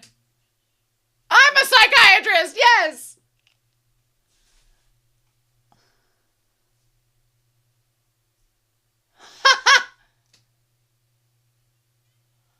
Ah! That's me doing a cartwheel, literally.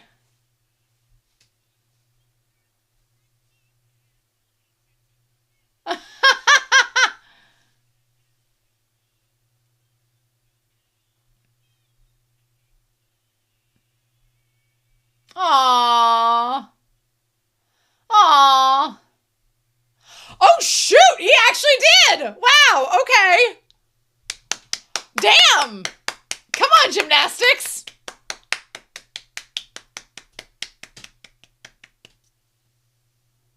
Oh.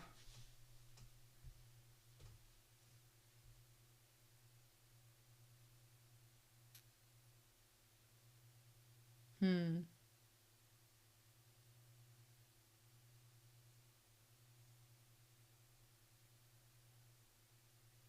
Okay, Marvin's got some build.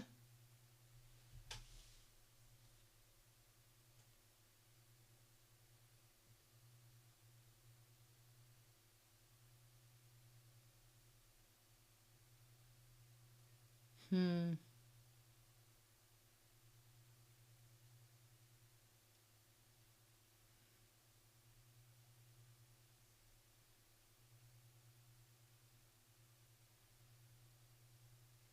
Hmm.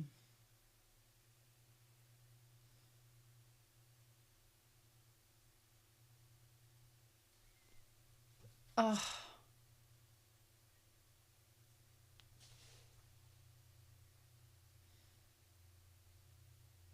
So yeah, Marvin's got some build to him. I them biceps.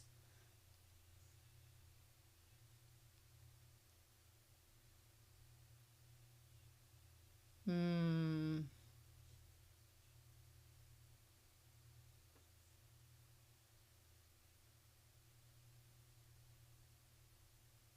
Hmm.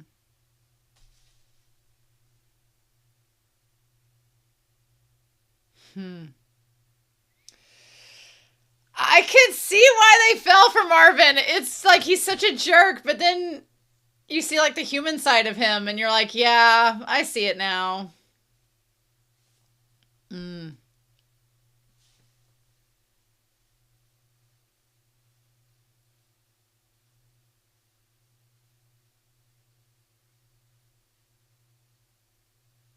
Oh.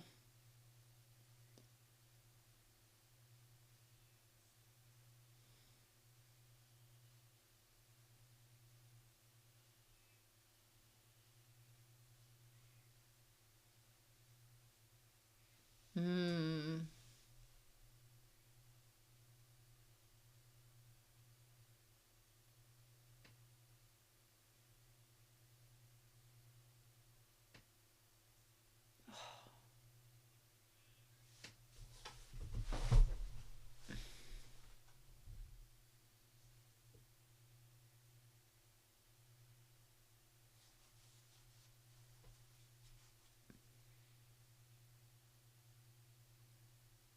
Mm. And that little callback to him being uncouth. Ah, damn. I wasn't prepared for I was thinking dad bod Marvin, but he's kind of built. Oh. Ha! Sir.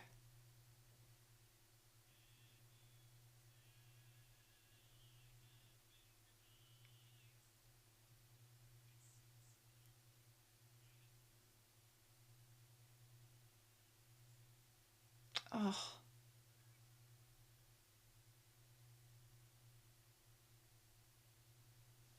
Oh. Hmm.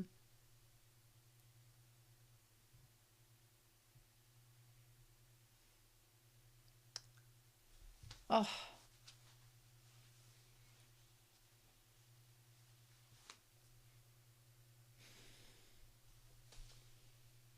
Oh.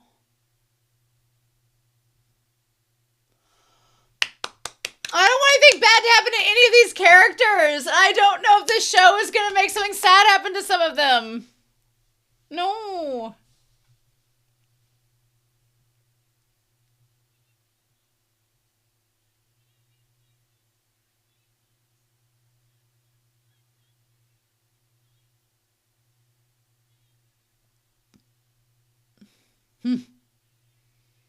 Damn girl, yes. Say it.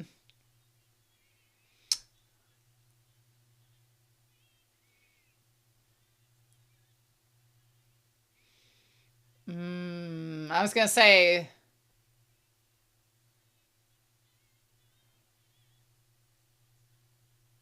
yep. Yep. Yep.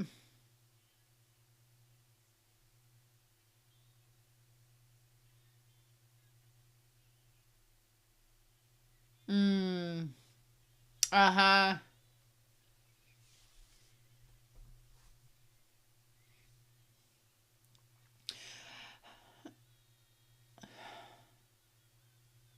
When they said 1979, I was like, they're not going to bring AIDS into this, are they? But they are.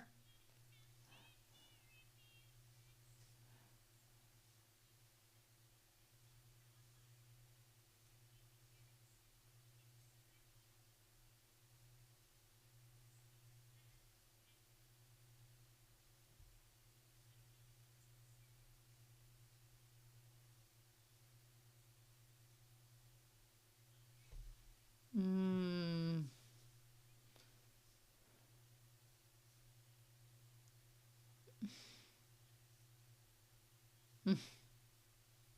Aw. Aw. Uh-huh.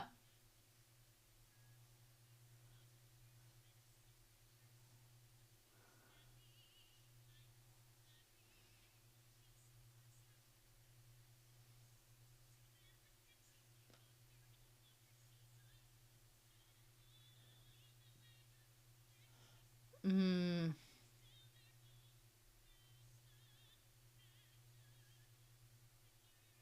Why you just on drag, girl? Okay. Okay. So it's more the fact that nobody's talking about.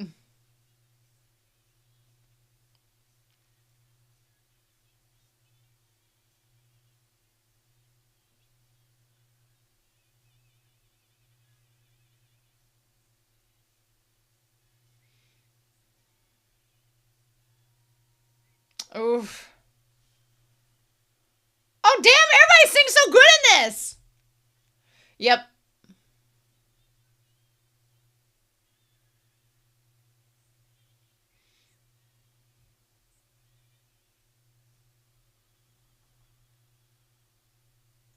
Ugh.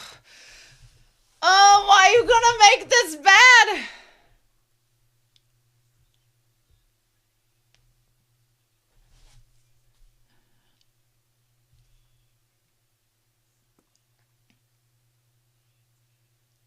I don't want Wizard to die, but he's the one that was sleeping around.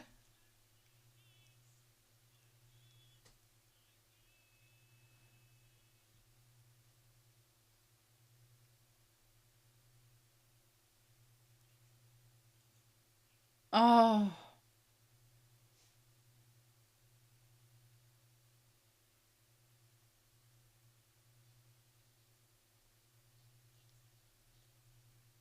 Oh.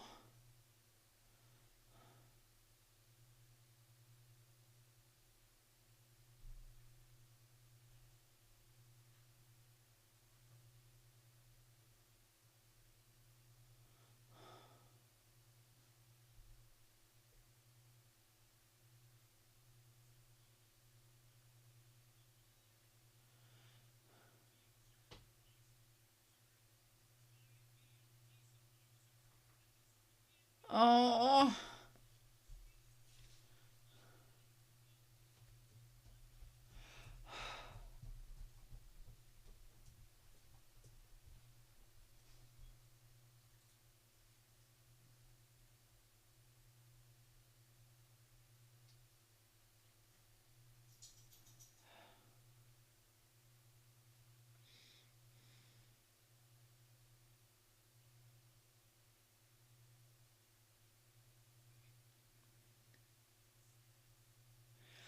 Don't you do this to me! Don't you kill Wizard! Don't you do this to me!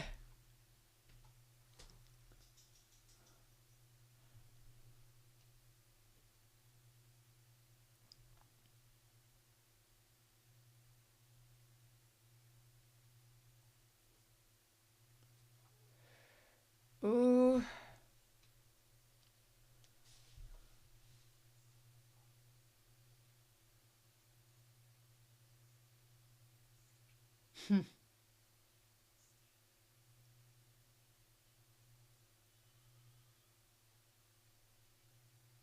Mm.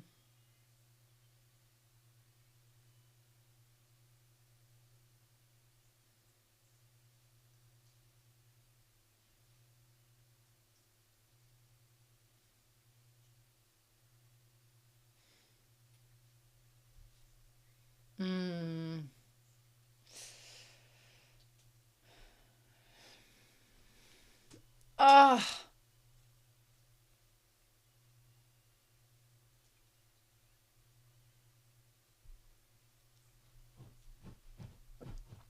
The fact this came out in 1992, like when the AIDS epidemic was like at its height, is oof.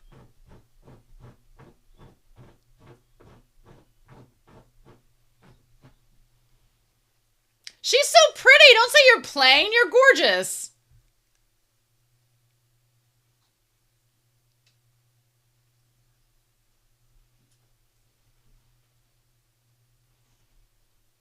Mm.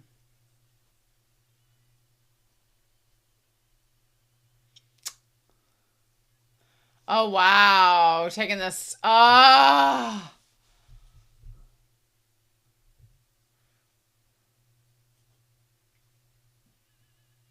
Oh my God! Do not kill him off.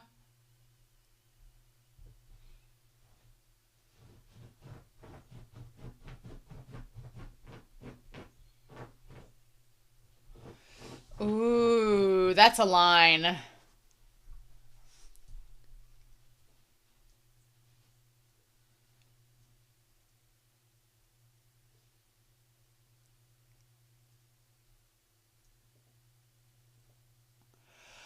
Why y'all jinxing it? Why?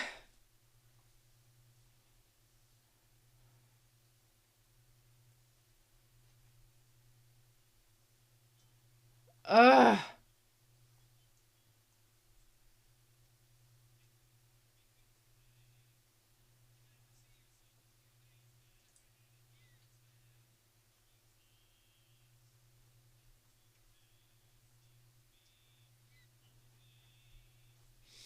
Hmm.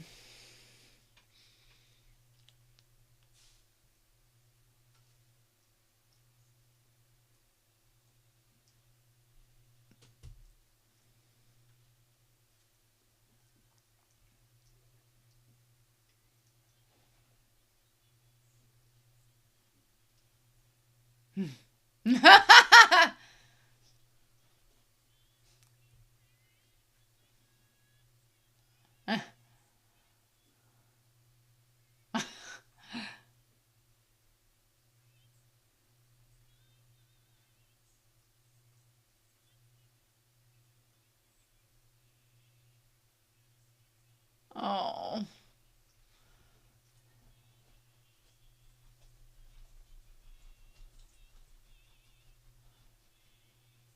No, when people start looking really good like that, that makes me worried.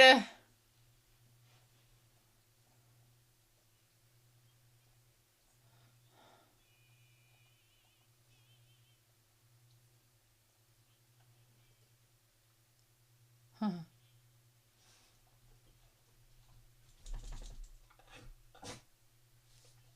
Ha!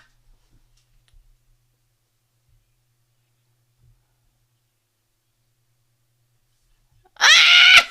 I love her. Nobody, okay?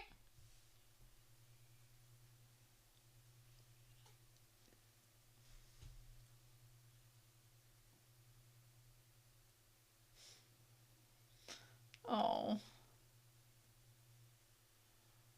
Oh. Oh.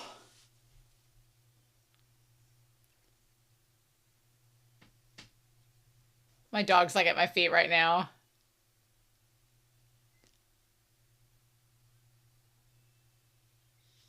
Oh.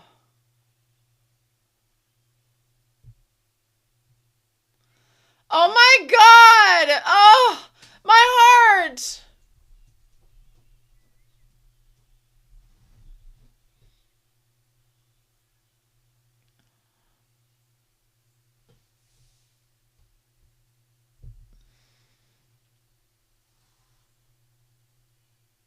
Oh, I love how Marvin looks so distressed there. He looks really nervous.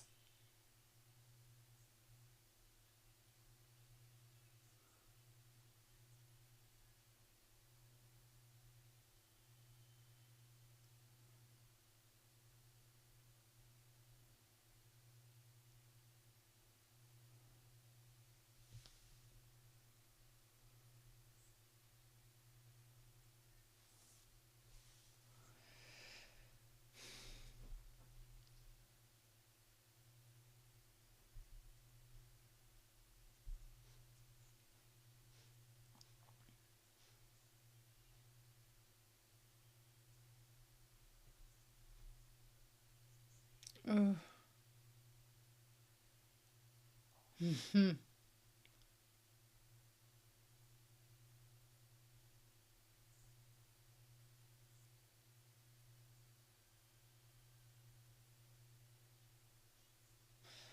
Oh.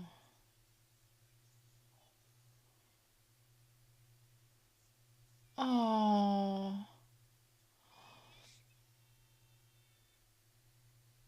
Oh. Are they going to tell me it's not going to get better?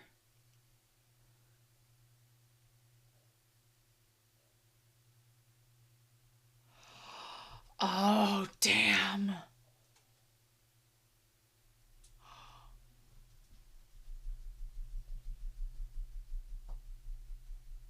Oh my God.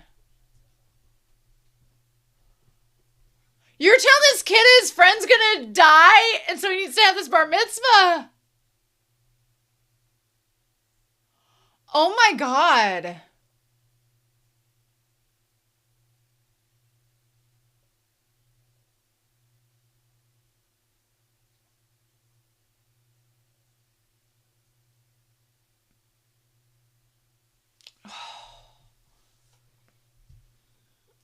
Oh my gosh.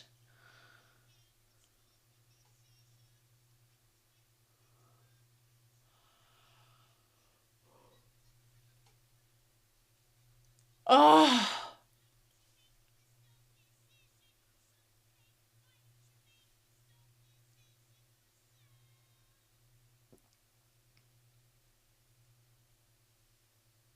Mmm.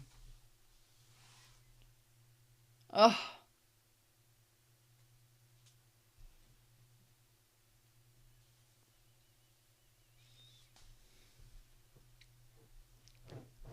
Oh.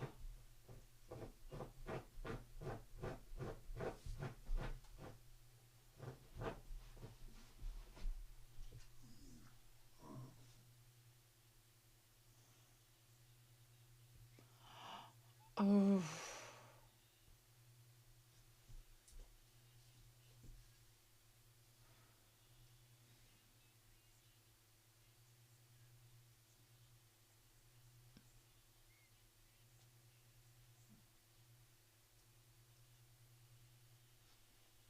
Oh.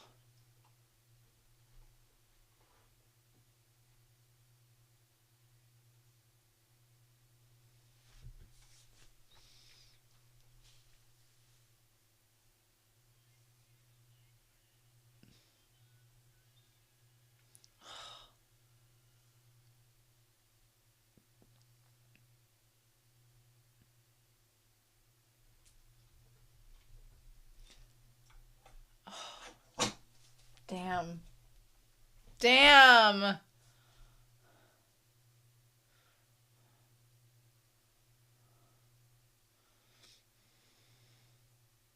Don't you make him die in that bed.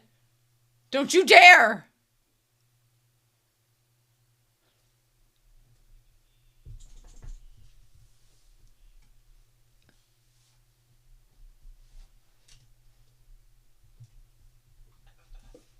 I know, buddy. Oh.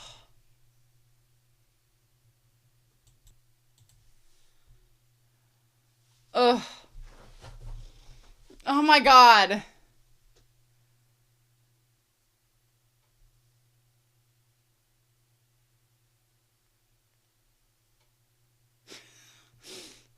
It's only been 2 years.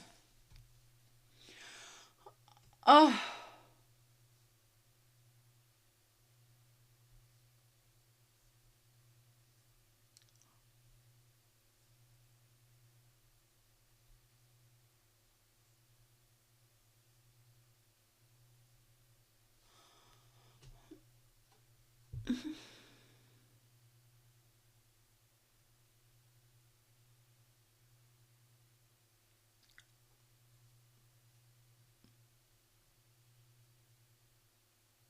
Instead of my friend.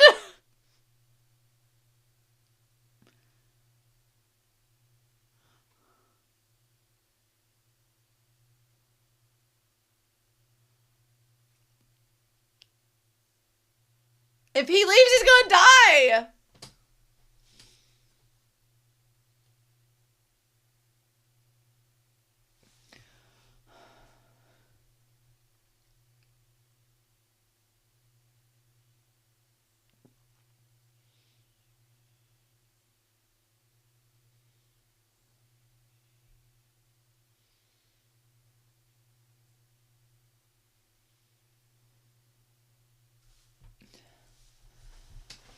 Oh.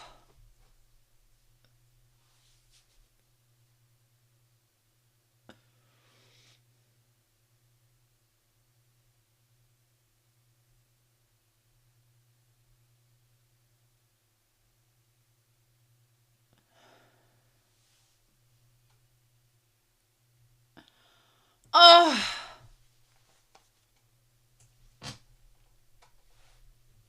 Ah!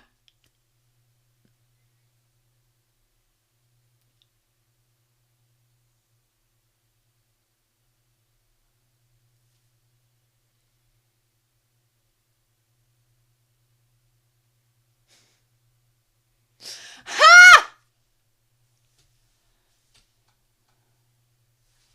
Oh.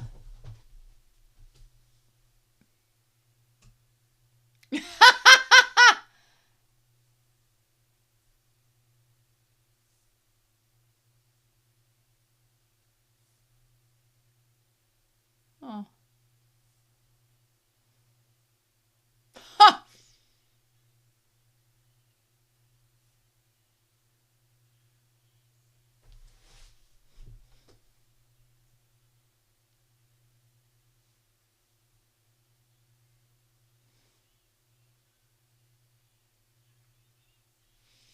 Oh.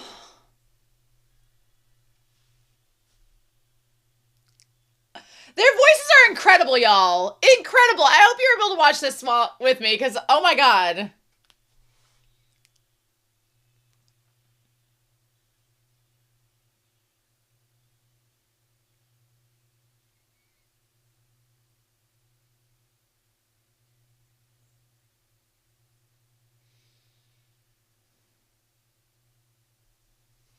Oh.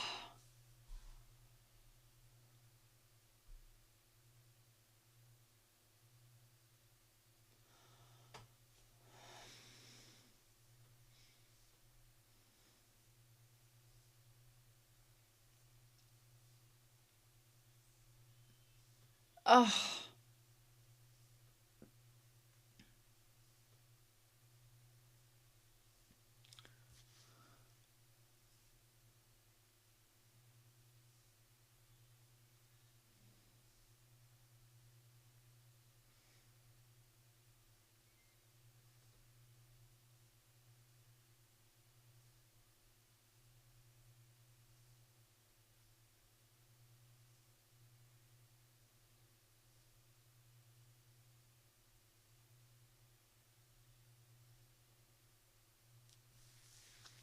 Oh.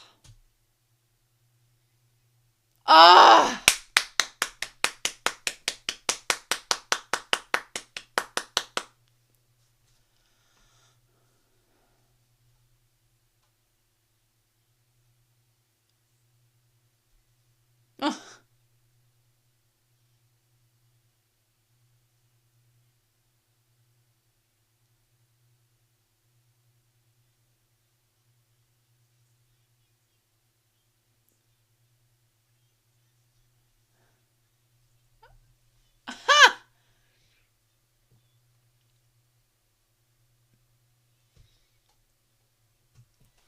Oh.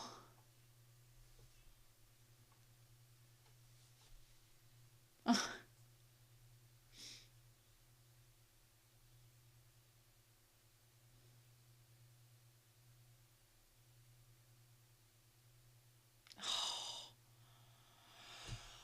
Oh my gosh. So all the callbacks, it all just comes full circle.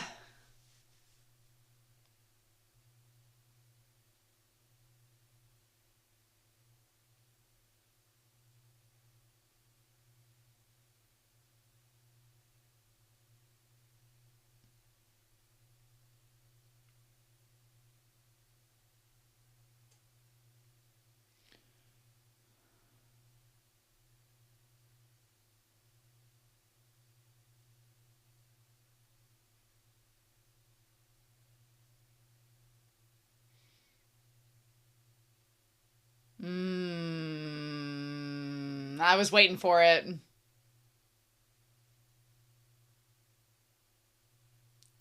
Yep.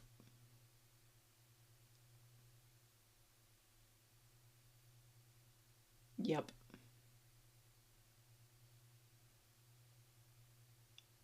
I was waiting for it to come back because he'd been with him.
Ooh.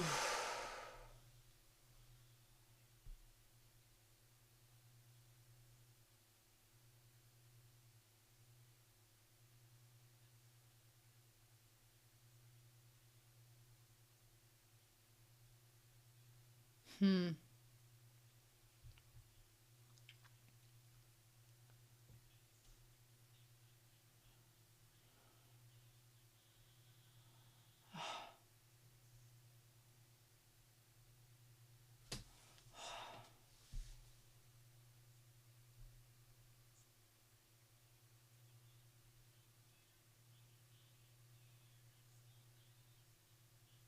Like they put the makeup on his lips so that it would look more.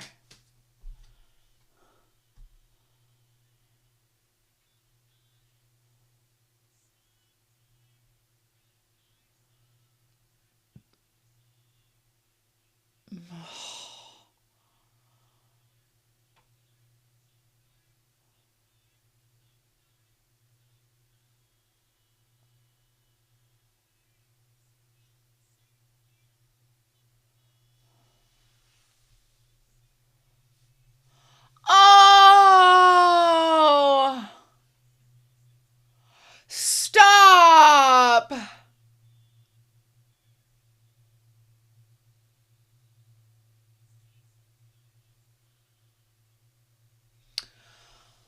Ugh.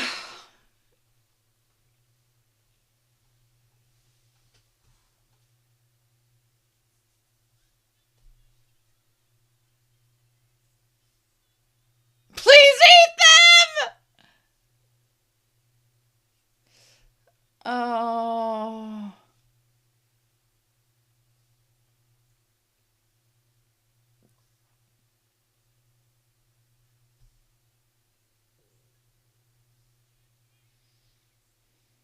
Mm.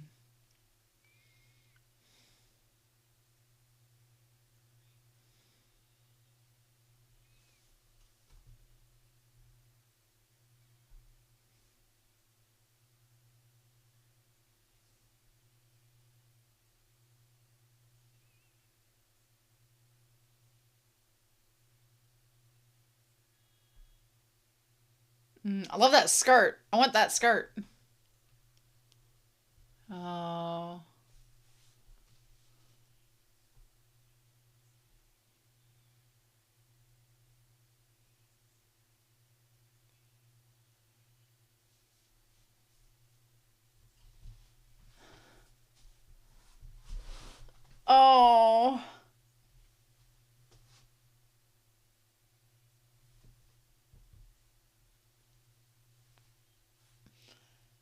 Oh.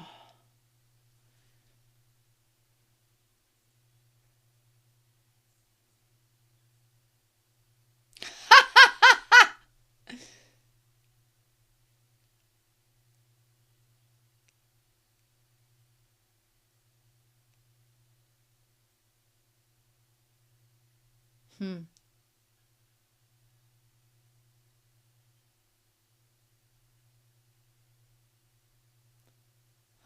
Hey. Oh.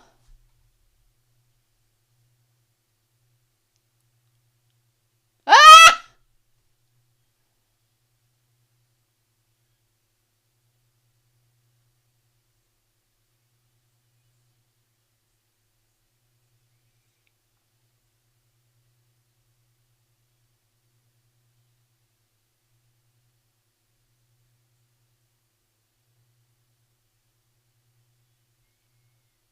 Oh.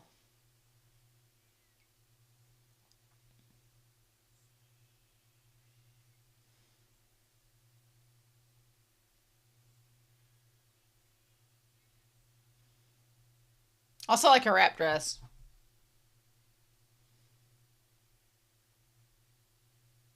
Mm.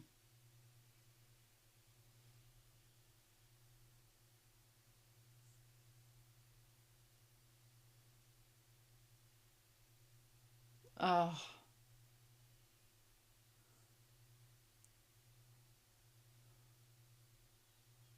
Oh. Oh.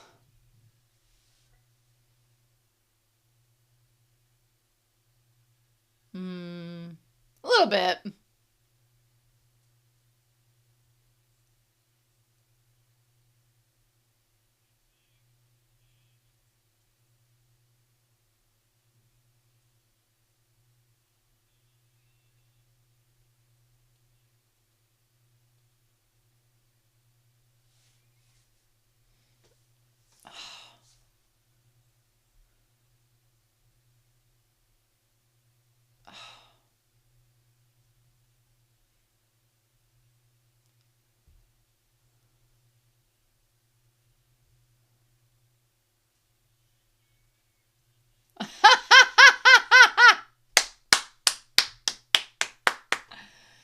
Oh, nice.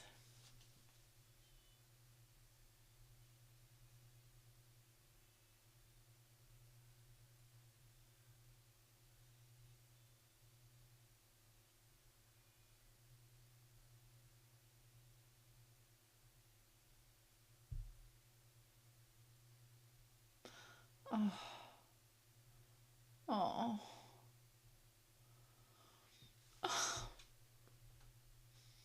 Stop.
Ugh.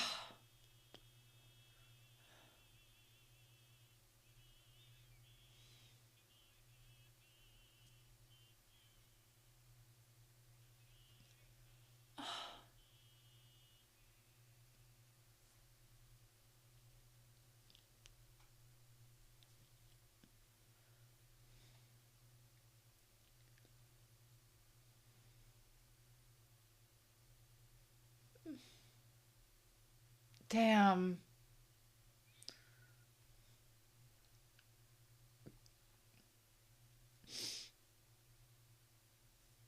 All of this coming back to like go back around and damn Marvin.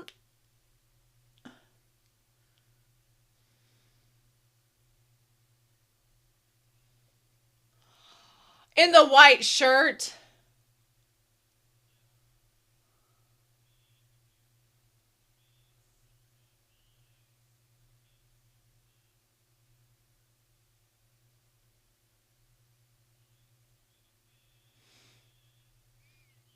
Oh.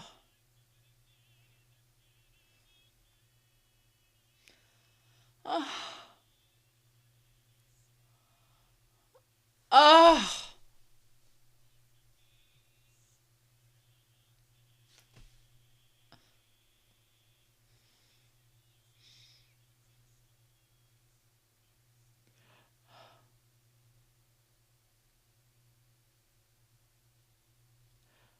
Oh.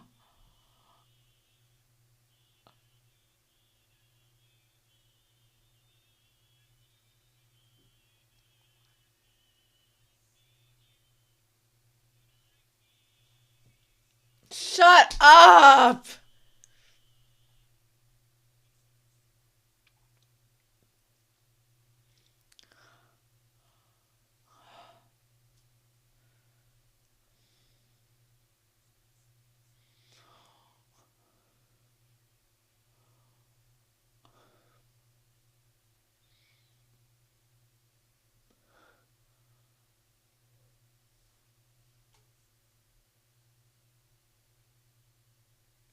I didn't know I signed up for a Doom Yowie on this day.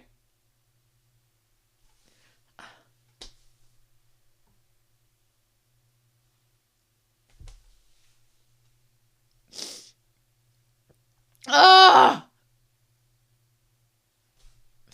Shut up. Ugh, representing him being dead like that.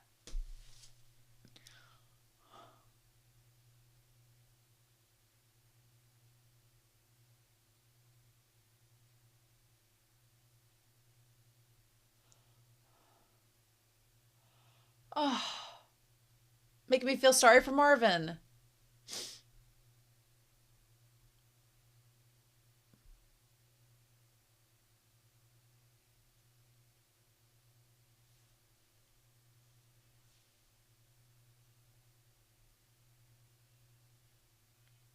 Oh.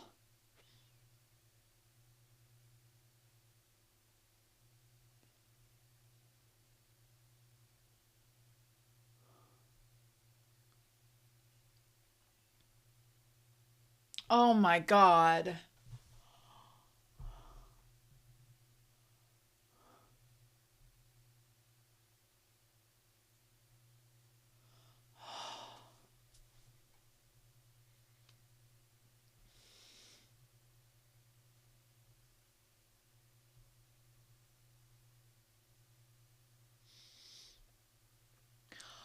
Don't you dare put that Queen Chess piece on there!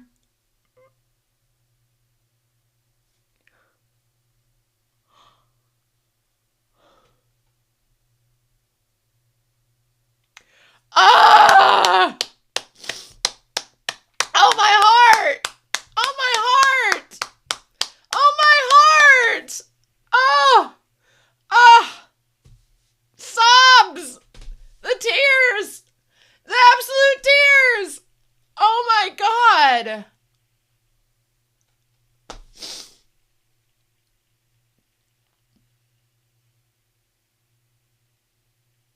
Oh!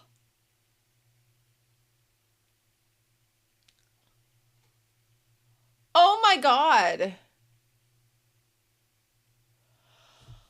Oh, holy cow. Okay. Wow. That just wrecked my all of my emotions. Oh my gosh. Ah, shit.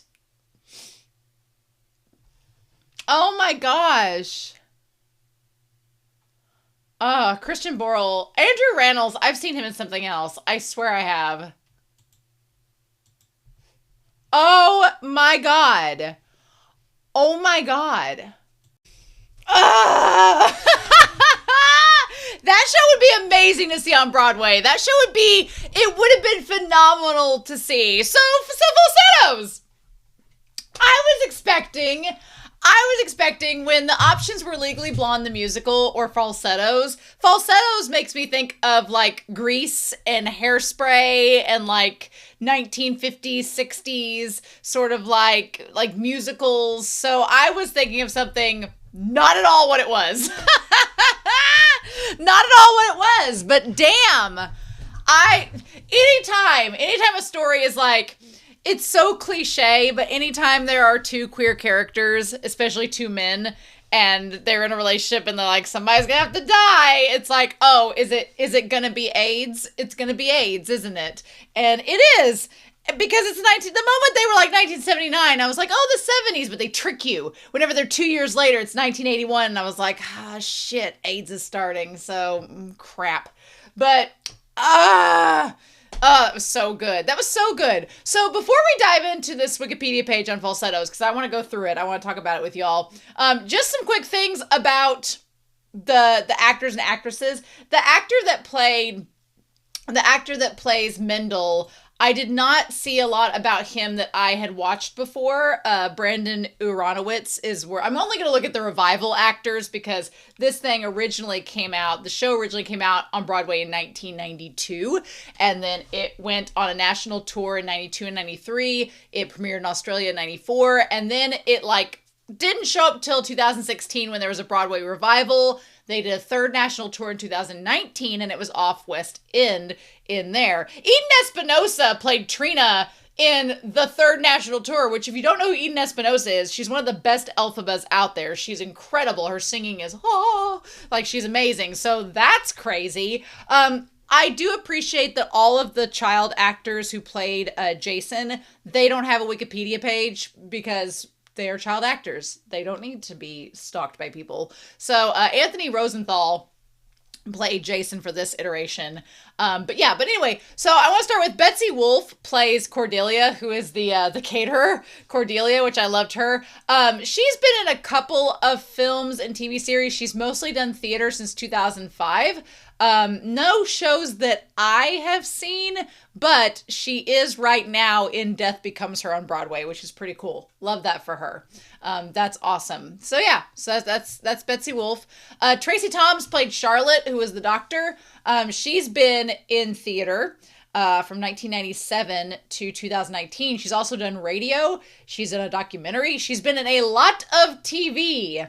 A lot of TV since 2002. She's been on Law and Order. She's in lots of different shows. She's been on Grey's Anatomy, which, her being a doctor, NCIS. She was a voice in Family Guy, which is an odd thing. But she's also currently in The Good American Family. So there is that. And then she's been in several movies, which is pretty cool. Love that for her. She's also going to be in The Devil Wears Prada 2. And she was Lily in The Devil Wears Prada, so that's pretty awesome. Nice. Her first film in 2002 was Porn and Chicken. I don't know what to do with that. Then you get to Stephanie J. Block. Stephanie J. Block played Trina in this. She was incredible. Her voice was amazing. Marvin's character went on such a journey for me, but for the longest time in the musical, I really liked Trina's character and what she had to go through being the wife of a man that left her and then having a son and then developing the relationship with the psychiatrist and all that. She has been in a lot of theater since 1994. She's been in Godspell. She was in Damn Yankees. She was actually Elphaba alongside Eden Espinosa in 2005 on the national tour. She was Elphaba, which is crazy. She's also been in 9 to 5. She was Grisabella in Cats. I want to look up now after I've been watching this, Stephanie J. Block Singing Memories, because I'm sure it sounds amazing. She's been in Brigadoon, and right now she's been in Kiss Me Kate and Into the Woods, which The Baker's Wife and Into the Woods, totally see it, and she's been in some films as well. Then you have our two main leads of Christian Borle and Andrew Rannells. I know where I've seen Andrew Rannells before. Even though he was a replacement King George III in Hamilton, I was like, I've seen the guy playing Whizzer. I'm like, I've seen him before. Where have I seen him?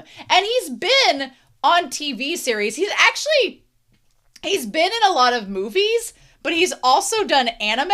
So I didn't realize this. He's done like Pokemon and Shaman King and Yu-Gi-Oh! I'm like, for the English dubs, I'm like, that's crazy. So go Andrew Rannells. But where I have seen him at is I went to New York in 2018 and I saw the play Boys in the Band. And he played Larry on Broadway in Boys in the Band, and I saw him in 2018, which is crazy. I may have gotten his autograph. They had some of the actors came out after Boys in the Band, and we stayed. And so I am pretty sure that I may have his autograph, which is crazy. I've got the playbill somewhere. That was like 8 years ago. But yeah, so I've seen him before live on stage. He's an amazing singer, and he's extremely talented. So funny that I've seen that. Now I've seen him in Falsettos. And then finally Christian Borle, who the Wikipedia photo of him does him no justice. He actually looks really good in Falsettos. He's been in a ton of things, lots of theater since 1995. He's been in Footloose, West Side Story. He's been a Disciple in Jesus Christ Superstar. He's been in Legally Blonde, the musical, which is great. He was Emmett Forrest in that. He's been in Something Rotten, Sweeney Todd. He was Pirelli in Sweeney Todd, which is great. Little Shop of Horrors. He's been in Bye Bye Birdie. But this is what got me. The guy that plays Marvin in this has also done TV. He has done one animated show. He's done Has Been Hotel. He's the voice of Vox. I was like, what? I've reacted to Has Been Hotel season 1 on my channel, and he's the voice of Vox. That's wild. I was like, are you kidding? So yeah, okay. So there you have it. There's our 7 degrees of Kevin Bacon for today. I'm like, this is so wild. What in the world? But my back has been hurting me. That's why I've been moving around a lot. So I'm trying to I lifted a bunch of things yesterday that I should not have done. So if I move and wiggle around a lot, that is the reason. But yeah, so I want to talk about falsettos with y'all because Pancake, you made an incredible selection. A sung through musical. So if you've never watched a sung through musical, now you have. My first sung through musical that I watched was Les Mis. I went to go see it and was like, oh, we don't stop singing. Oh, okay. Honestly, sung through musicals are insanely difficult. I commend all of these actors for just singing through every line of dialogue. That's pretty crazy. But it basically consists of March of the Falsettos from 1981 and Falsetto Land from 1990, the last 2 installments in a trio of one-act musicals that premiered off-Broadway. The first was In Trousers. The story centers around which is kind of cool. They split it into 2 acts, but the fact that it's 3 plays kind of combined. The story centers on Marvin, who has left his wife to be Mrs. Male Lover Whizzer and struggles to keep his family together. Much of the first act explores the impact his relationship with Whizzer has on his family. Indeed! And the second act explores the family dynamics that evolve as he and his ex-wife plan his son's bar mitzvah, which is complicated as Okay, Wikipedia, I love you, but it says, as Whizzer comes down with an early case of AIDS. Coming down with an early case of AIDS is quite the phrasing.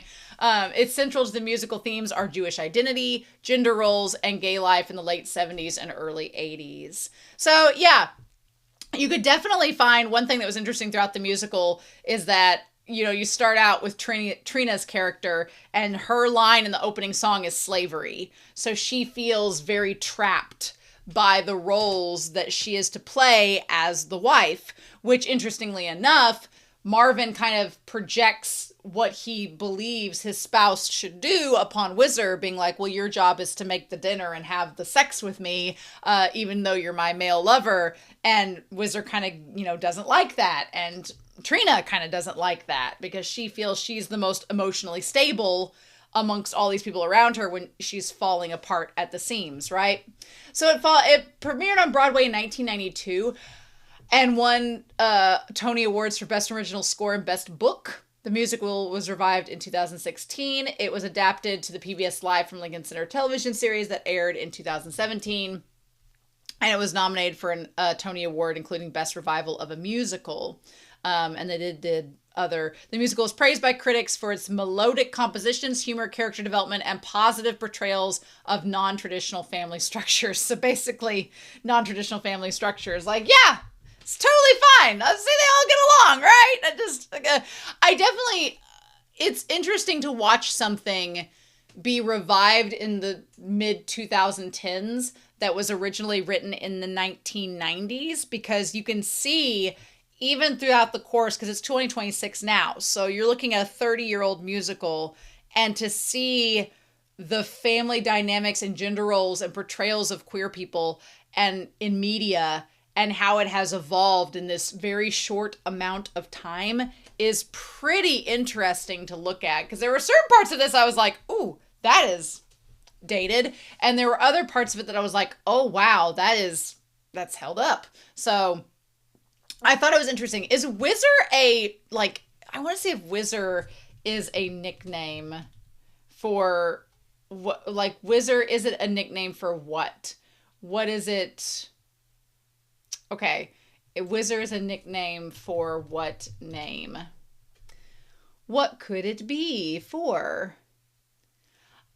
It's apparently there was an American football player named Whizzer from the 1950s whose first name was Wilford, but I'm like, oh, okay. Whizzer Brown from Falsettos. Falsettos has a wiki. Of course Falsettos has a wiki. But yeah, a half Jewish. Yeah, they tell him a half Jewish gay man living in the 1970s, 1980s.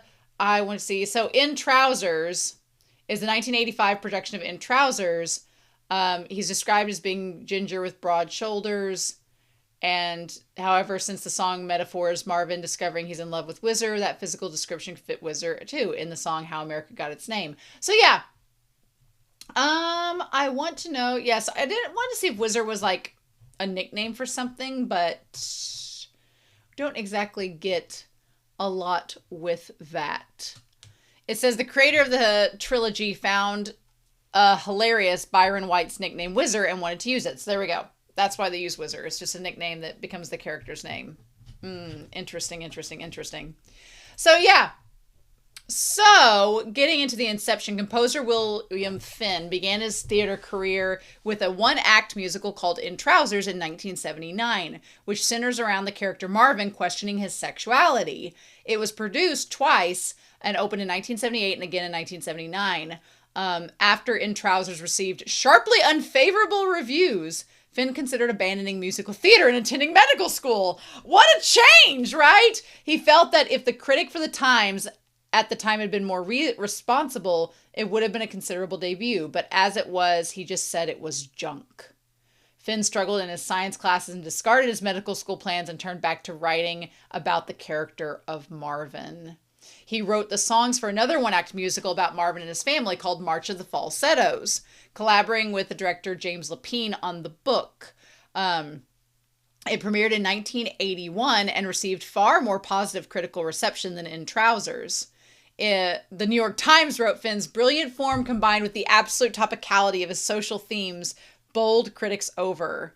And then in 1989, he premiered another musical which did not feature any of the characters of Falsettos. It was not a success. Almost a decade after March of the Falsettos, in the wake of the 1980s AIDS epidemic, Finn followed with Falsetto Land.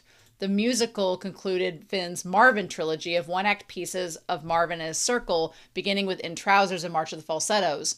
Falsetto Land opened at Playwrights Horizons in 1990 and then moved to another theater in 1990 as well. And then they were all combined. March of the Falsettos and Falsetto Land was formed into a full-length show titled Falsettos. Which is interesting because, yeah, I definitely think that they're very cohesive and they flow together very well, but they also feel like two different plays at the same time. So the fact that they were two plays that were combined and the In Trousers where you met, I kind of want to see In Trousers now. Even if it didn't get favorable reviews, I kind of want to see it because, you know, something that came out in 1979 when queer media was not, at least in America, as popularly accepted. I think it would be interesting to see what In Trousers would have been like. Like, I kind of want to see it now. I want to look at this, these two other series and see what we get with them. So In Trousers, a one act that premiered around the character Marvin. In the production, he recalls his school years and events that shaped him. He reminisces on his past and past relationships and with his high school sweetheart and his English teacher. Oh, well, okay.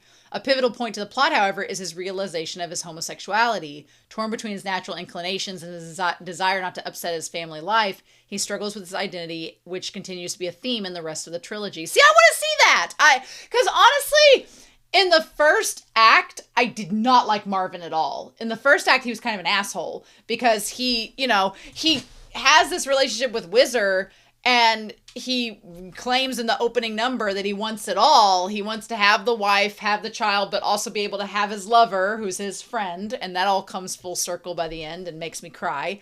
But then when the wife moves on and she's like, well, fine, you can be with Whizzer. I'm going to go date this guy. Then Marvin's like, well, but why are you dating him? I thought we were all going to be this little family. And she's like, hello, you left me for this guy. Why would I wait for you when you're not with me? So, which is interesting, right?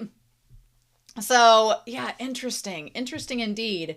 It was viciously panned. Finn also lost his singing voice permanently during a scene in the show. Oh my God, what? The negative reception was undeserved. I could definitely see that, honestly. So anyway, then we have March of the Falsettos, which starts a sequel. It's a one-act continuous story of Marvin and his journey of self-understanding, inner peace, and a life with a happily ever after ending. His extended family consists of his ex-wife Trina, his son Jason, his lover Whizzer Brown, and psychiatrist Mendel, who complicates matters by becoming involved with Trina. It explores themes of family, Judaism, queerness, and love. Interesting. And then Falsetto Land is the last part of it, which I thought was very appropriate considering, the title of False in there and like the happy endings and things like that. We had the two other, the neighbors that move in, Dr. Charlotte and Cordelia. And he hasn't seen Whizzer for 2 years, and then he sees him again. And they all reconnect. Yep. And so he enters the hospital to see, as the audience immediately knows to be AIDS. Trina begins to see her world fall apart as someone she shouldn't care about, but does anyway, is clearly sick. Yeah, the Holding to the Ground, that whole song, oh my God, that was absolutely insane. I feel bad that I don't know as much about the history with AIDS and HIV as I should know. Lindsay Ellis has a really good video about Rent and AIDS, which if you get a chance to watch the Rent video, because she doesn't like the musical Rent, and I'm not a huge fan of it, but she has a big video about it and how it kind of like its relation to the AIDS crisis, which is definitely worth learning about, right? So HIV, if you don't know, is spread through 3 main routes: sexual contact, and a significant exposure to infected bodily fluids or tissues, and from mother to child during pregnancy, delivering, or breastfeeding, known as vertical transmission. There is no risk of getting HIV when exposed to like snot or poop or saliva or sweat, tears, urine, or vomit unless they are contaminated with blood. It is also possible to be co-infected by more than one strain, known as a superinfection. So the most frequent transmission of HIV is through sexual contact with an infected person. However, an HIV person who has an undetectable viral load as a result of long-term treatment has effectively no risk to transmitting HIV sexually, known as undetectable equals untransmittable. So right now they have it like where if you're undetectable, that means you can't spread the disease anymore. The existence of functionally non-contagious HIV positive people on the retroviral therapy was controversially published in 2008. I remember I was in college when all this was coming out, where people were being undetectable, and it was a huge thing. Now I think people don't even think about it, but it was pretty big back then. Globally, the most common mode of HIV transmission is via sexual contact between people of the opposite sex. However, the pattern of transmission varies per country. As of 2017, most HIV transmissions were among men who had sex with other men. And that's kind of like, that's where when we get into all of this in the 1980s, the fact that it can be sexually transmitted, but if you think about it and you think of the way that relationships in the US were taken at the time, that in the 60s and 70s, if you were married, you were, if you're in a traditional nuclear family relationship, which really became the norm in the 40s and 50s, you were with one partner. For most, once you were married, you're with one partner. And there was a lot of abstinence, lots of things like that. So if you were with one person the whole time and they didn't have HIV, then you were likely not to get that. But, if you weren't in a committed relationship, and this went for people queer and heterosexual, then you had a chance of transmitting it regardless of your partner's sex. But because it was happening more prominently with those in the queer community, and it was being identified more with people in the queer community, it became associated as coming from that, when that wasn't the case at all. There was a lot of misinformation, and a lot of people were blaming and basically putting it all on the LGBT community at the time, saying that, it was like divine punishment and shit like that, when that wasn't the case. That was a group of people that were being susceptible to it. And it really hurts. It really made me feel bad, because then when Charlotte tells Marvin, she's like, this is sexually transmitted. If he got it during the 2 years he wasn't with you, and then he's been with you, there's a high chance that you'll have it as well. And that, stab into the heart right there. Yep. It said, with regard to unprotected contact, if you didn't use condoms or things like that, the estimates of risk of HIV transmission were 4 to 10 times higher in low-income countries than high-income countries. And of male to female transmission as 0.30% per act, high-income countries were 0.04 in relation. And they go on a bunch of statistics about that. But it said the risk of transmission increases in the presence of many sexually transmitted infections and genital ulcers. They increase the risk 5-fold. Other sexually transmitted infections such as gonorrhea, chlamydia, trichomoniasis, and bacterial vaginosis are associated with somewhat smaller increases of risk of transmission. So there's a little bit of foreshadowing in the first act when they say that he got gonorrhea or syphilis or something, that it's that is connected to there. And it says the viral load of an infected person is important as a risk factor. During the first 2.5 months of an HIV infection, their infectiousness is 12 times higher because of the viral load. So yeah, it's just really sad. And the bad part was as well that people that, HIV was not just transmitted through sex, but it was also transmitted through blood and products that had in contact with blood. So needles, people that were doing drugs at the time in the 80s, if they shared needles and that person had HIV, you may not have had sex with that person, but you may have come in contact with that blood. And if it got in your system, there you go. So the 80s were a crazy time. A crazy time.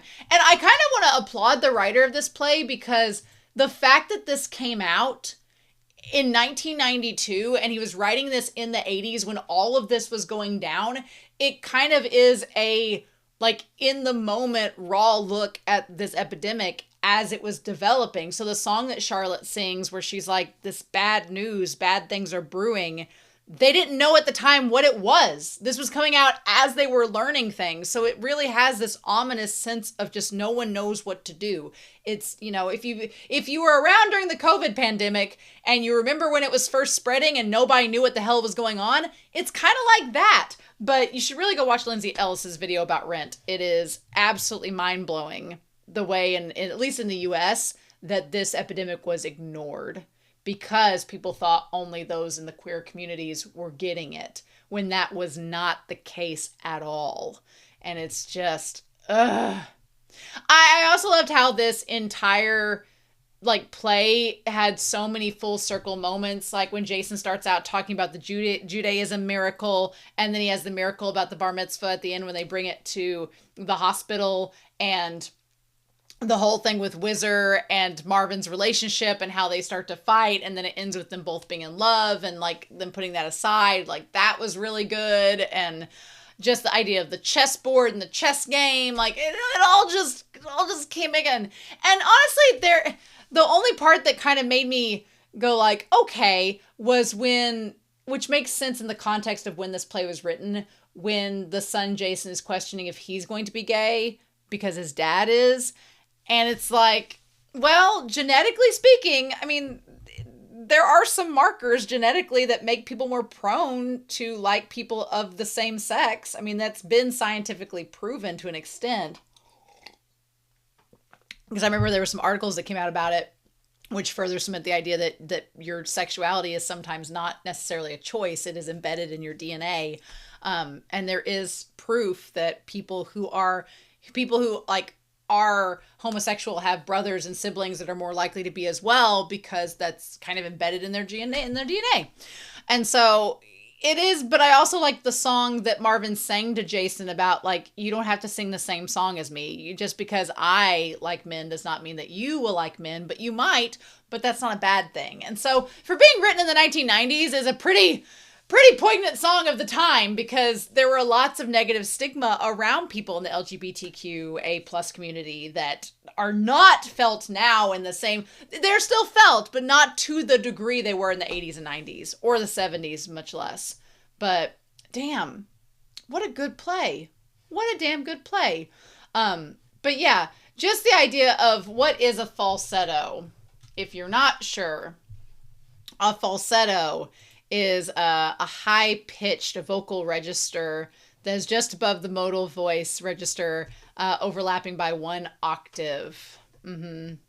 Talking about the vocal cords, and basically there's a female falsetto, a male falsetto. The use of falsetto voice in Western music is very old. It has difficult to trace origins going back to before the 1300s.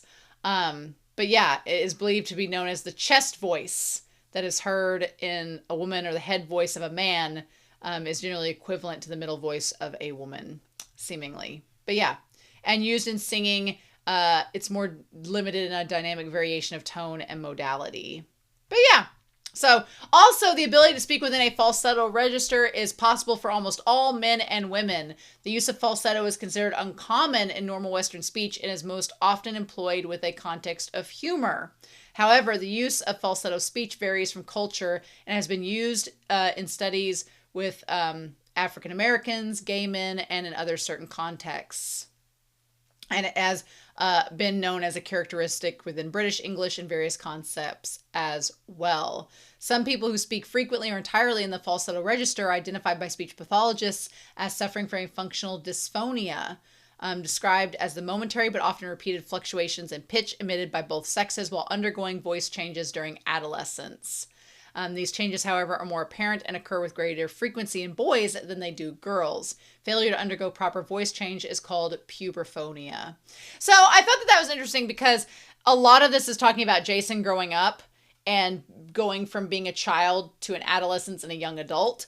And so the idea of falsetto is like his voice changing, and, you know, Marvin sings that song with him being like, you're going to become a man, your voice is going to deepen, etc. But also then you have Trina singing the song where she talks about, you know, she's surrounded by these men who aren't growing up. They're stuck in this like delayed adolescence, this, you know, arrested development. And so that kind of ties to a falsetto as well. It also kind of refers to the fact that moving on and growing up and moving forward in time, and these characters are kind of stuck somewhat in a rut for a lot of the play. Like Marvin is stuck in this rut between Trina and Whizzer and what he's going to do. And then Whizzer's kind of stuck in this rut because of, you know, this disease that's progressively taking his life. And so there's all these things that kind of keep them stagnated until the very end of the musical, when they have to move forward because of this drastic life change that's happening with Whizzer. So it fits the play very well. It fits the play very well. So just to note, because it is important for historical context, the AIDS epidemic caused by the emergent spread of HIV developed in the U.S. between the 1970s and 1980s. It was first noticed after doctors discovered clusters of Kaposi's sarcoma and pneumocystis pneumonia in homosexual men in LA, New York City, and San Francisco in 1981, which furthered the stigma that it was a queer community disease, even though that was not the case at all. The treatment of AIDS is primarily via the use of an antiretroviral drug and education programs to help people avoid infection. Basically, the number of deaths in the United States has declined sharply since the years of the disease presentation domestically. In 2023, there was a 12% decrease of new HIV infections than there were in 2018. In 2016, 1.1 million people over the age of 13 lived with an HIV infection. 14% were unaware of their infection. African Americans, Hispanic, Latino Americans, homosexual and bisexual men, drug users remain the most disproportionately affected by the disease in America. And I think a lot of that is due to like misinformation or not knowing or having access to resources for, treatment. I think that's a big part of it. As of 2018, 700,000 people have died in the U.S. from HIV since the beginning of the epidemic. And nearly 13,000 people with AIDS die in America each year. But death rates have significantly declined over the years. The overall death rate among people diagnosed with HIV in New York decreased by 62%. 62% from 2001 to 2012. Crazy. But yeah, so there's a whole history behind it and how the U.S. kind of didn't do anything like they were supposed to because of a lot of discrimination, but we're not going to get into that in this. You should go look it up. There's a whole history with it. It's crazy in public perception. I remember there's a gentleman that I know that when he's in his like 70s now, but back in the early 2000s, I remember he had been diagnosed with AIDS, and he's still alive today because treatment was coming out, but there had been like a stigma. And I remember I was in high school having to learn that you're not going to get AIDS by being around this man. Even if he spit or sneezed on you, you're not going to get it. It's like blood contact, not anything else. So it's kind of crazy. It's kind of crazy because as a kid, I was always like, you had to be taught the information to let you know because people would spread rumors around and you just had to find out the correct information. So it is crazy to think of how deep this all goes. But anyway, so I'm going to skip past the plot because we just watched the musical.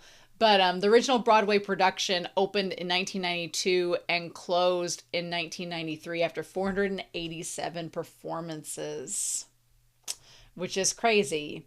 But yeah, so the themes about Judaism are present, humorously depicting Jewish neuroses and self-deprecation, which that opening song about bitch, bitch, bitch, funny, funny, funny, that like kind of tied into it, especially with the bar mitzvah as the major plot point. And then the baseball game poked fun at the stereotypical lack of athletic prowess. There were a lot of stereotypes in this musical, a lot of generalizations, but again, it is a product of its time in the early 90s when a lot of media was basing off of stereotypes and humors. And we still do it today, but I think it's progressed a lot since then. While Falsettos never explicitly names HIV or AIDS, the disease plays a major role in the second half of the musical. And then the first half takes place in 1979 before the start of the epidemic, and the second half takes place in 1981, the year the epidemic began, leading to the tone shift from comedy to tragedy. Yep. Lapine has described the AIDS epidemic as, quote, a time frame in our past that has somewhat been forgotten. So Finn said about Falsetto Land, I can't have AIDS be peripheral in the show, and I don't know that I could write about AIDS head on because the horror is too real and I don't want to trivialize it. Finn later described Falsettos as a, quote, catharsis for people who've been going through the AIDS epidemic as well as for people not going through it, hoping the show would allow the latter to empathize with people who have lived through it firsthand. The inclusion of lesbian characters Charlotte and Cordelia is a tribute to the lesbians who assisted gay men during the epidemic. And it shows how Trina's perspective on Wizard's illness in Holding the Line, where she shows solidarity with him despite struggling to accept his relationship with Marvin, which, again, that woman, she went through a lot in that musical, and I love that she supported them in the end. The revival was partly intended to educate LGBTQ youth about gay life in the 80s and to instill a sense of gratitude.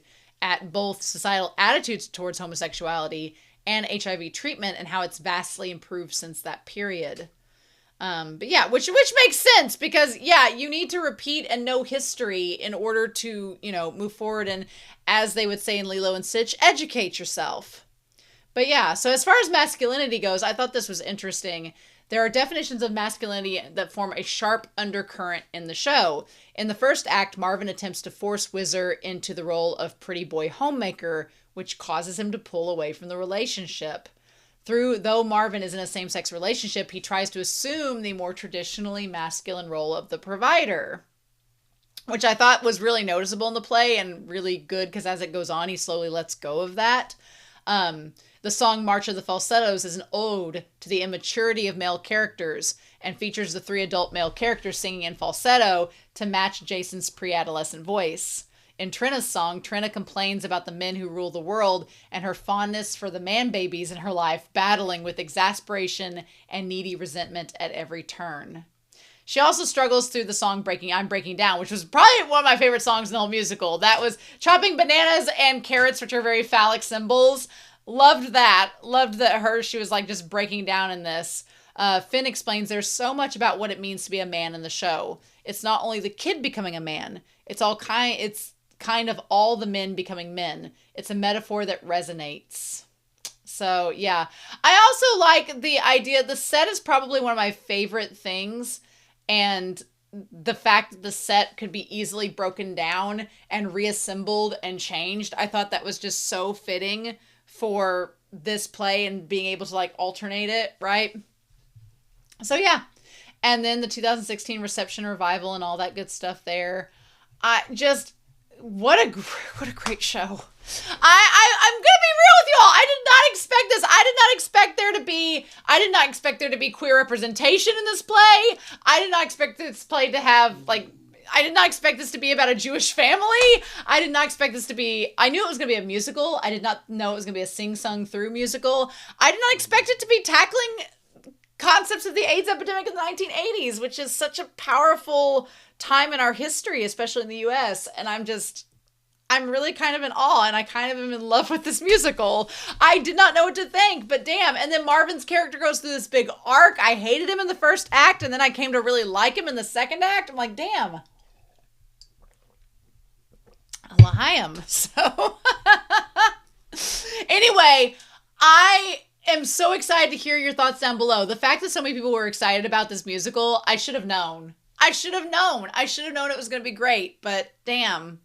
I'm really excited to hear y'all's thoughts down below. Pancake, you are a real one. Thank you for suggesting this.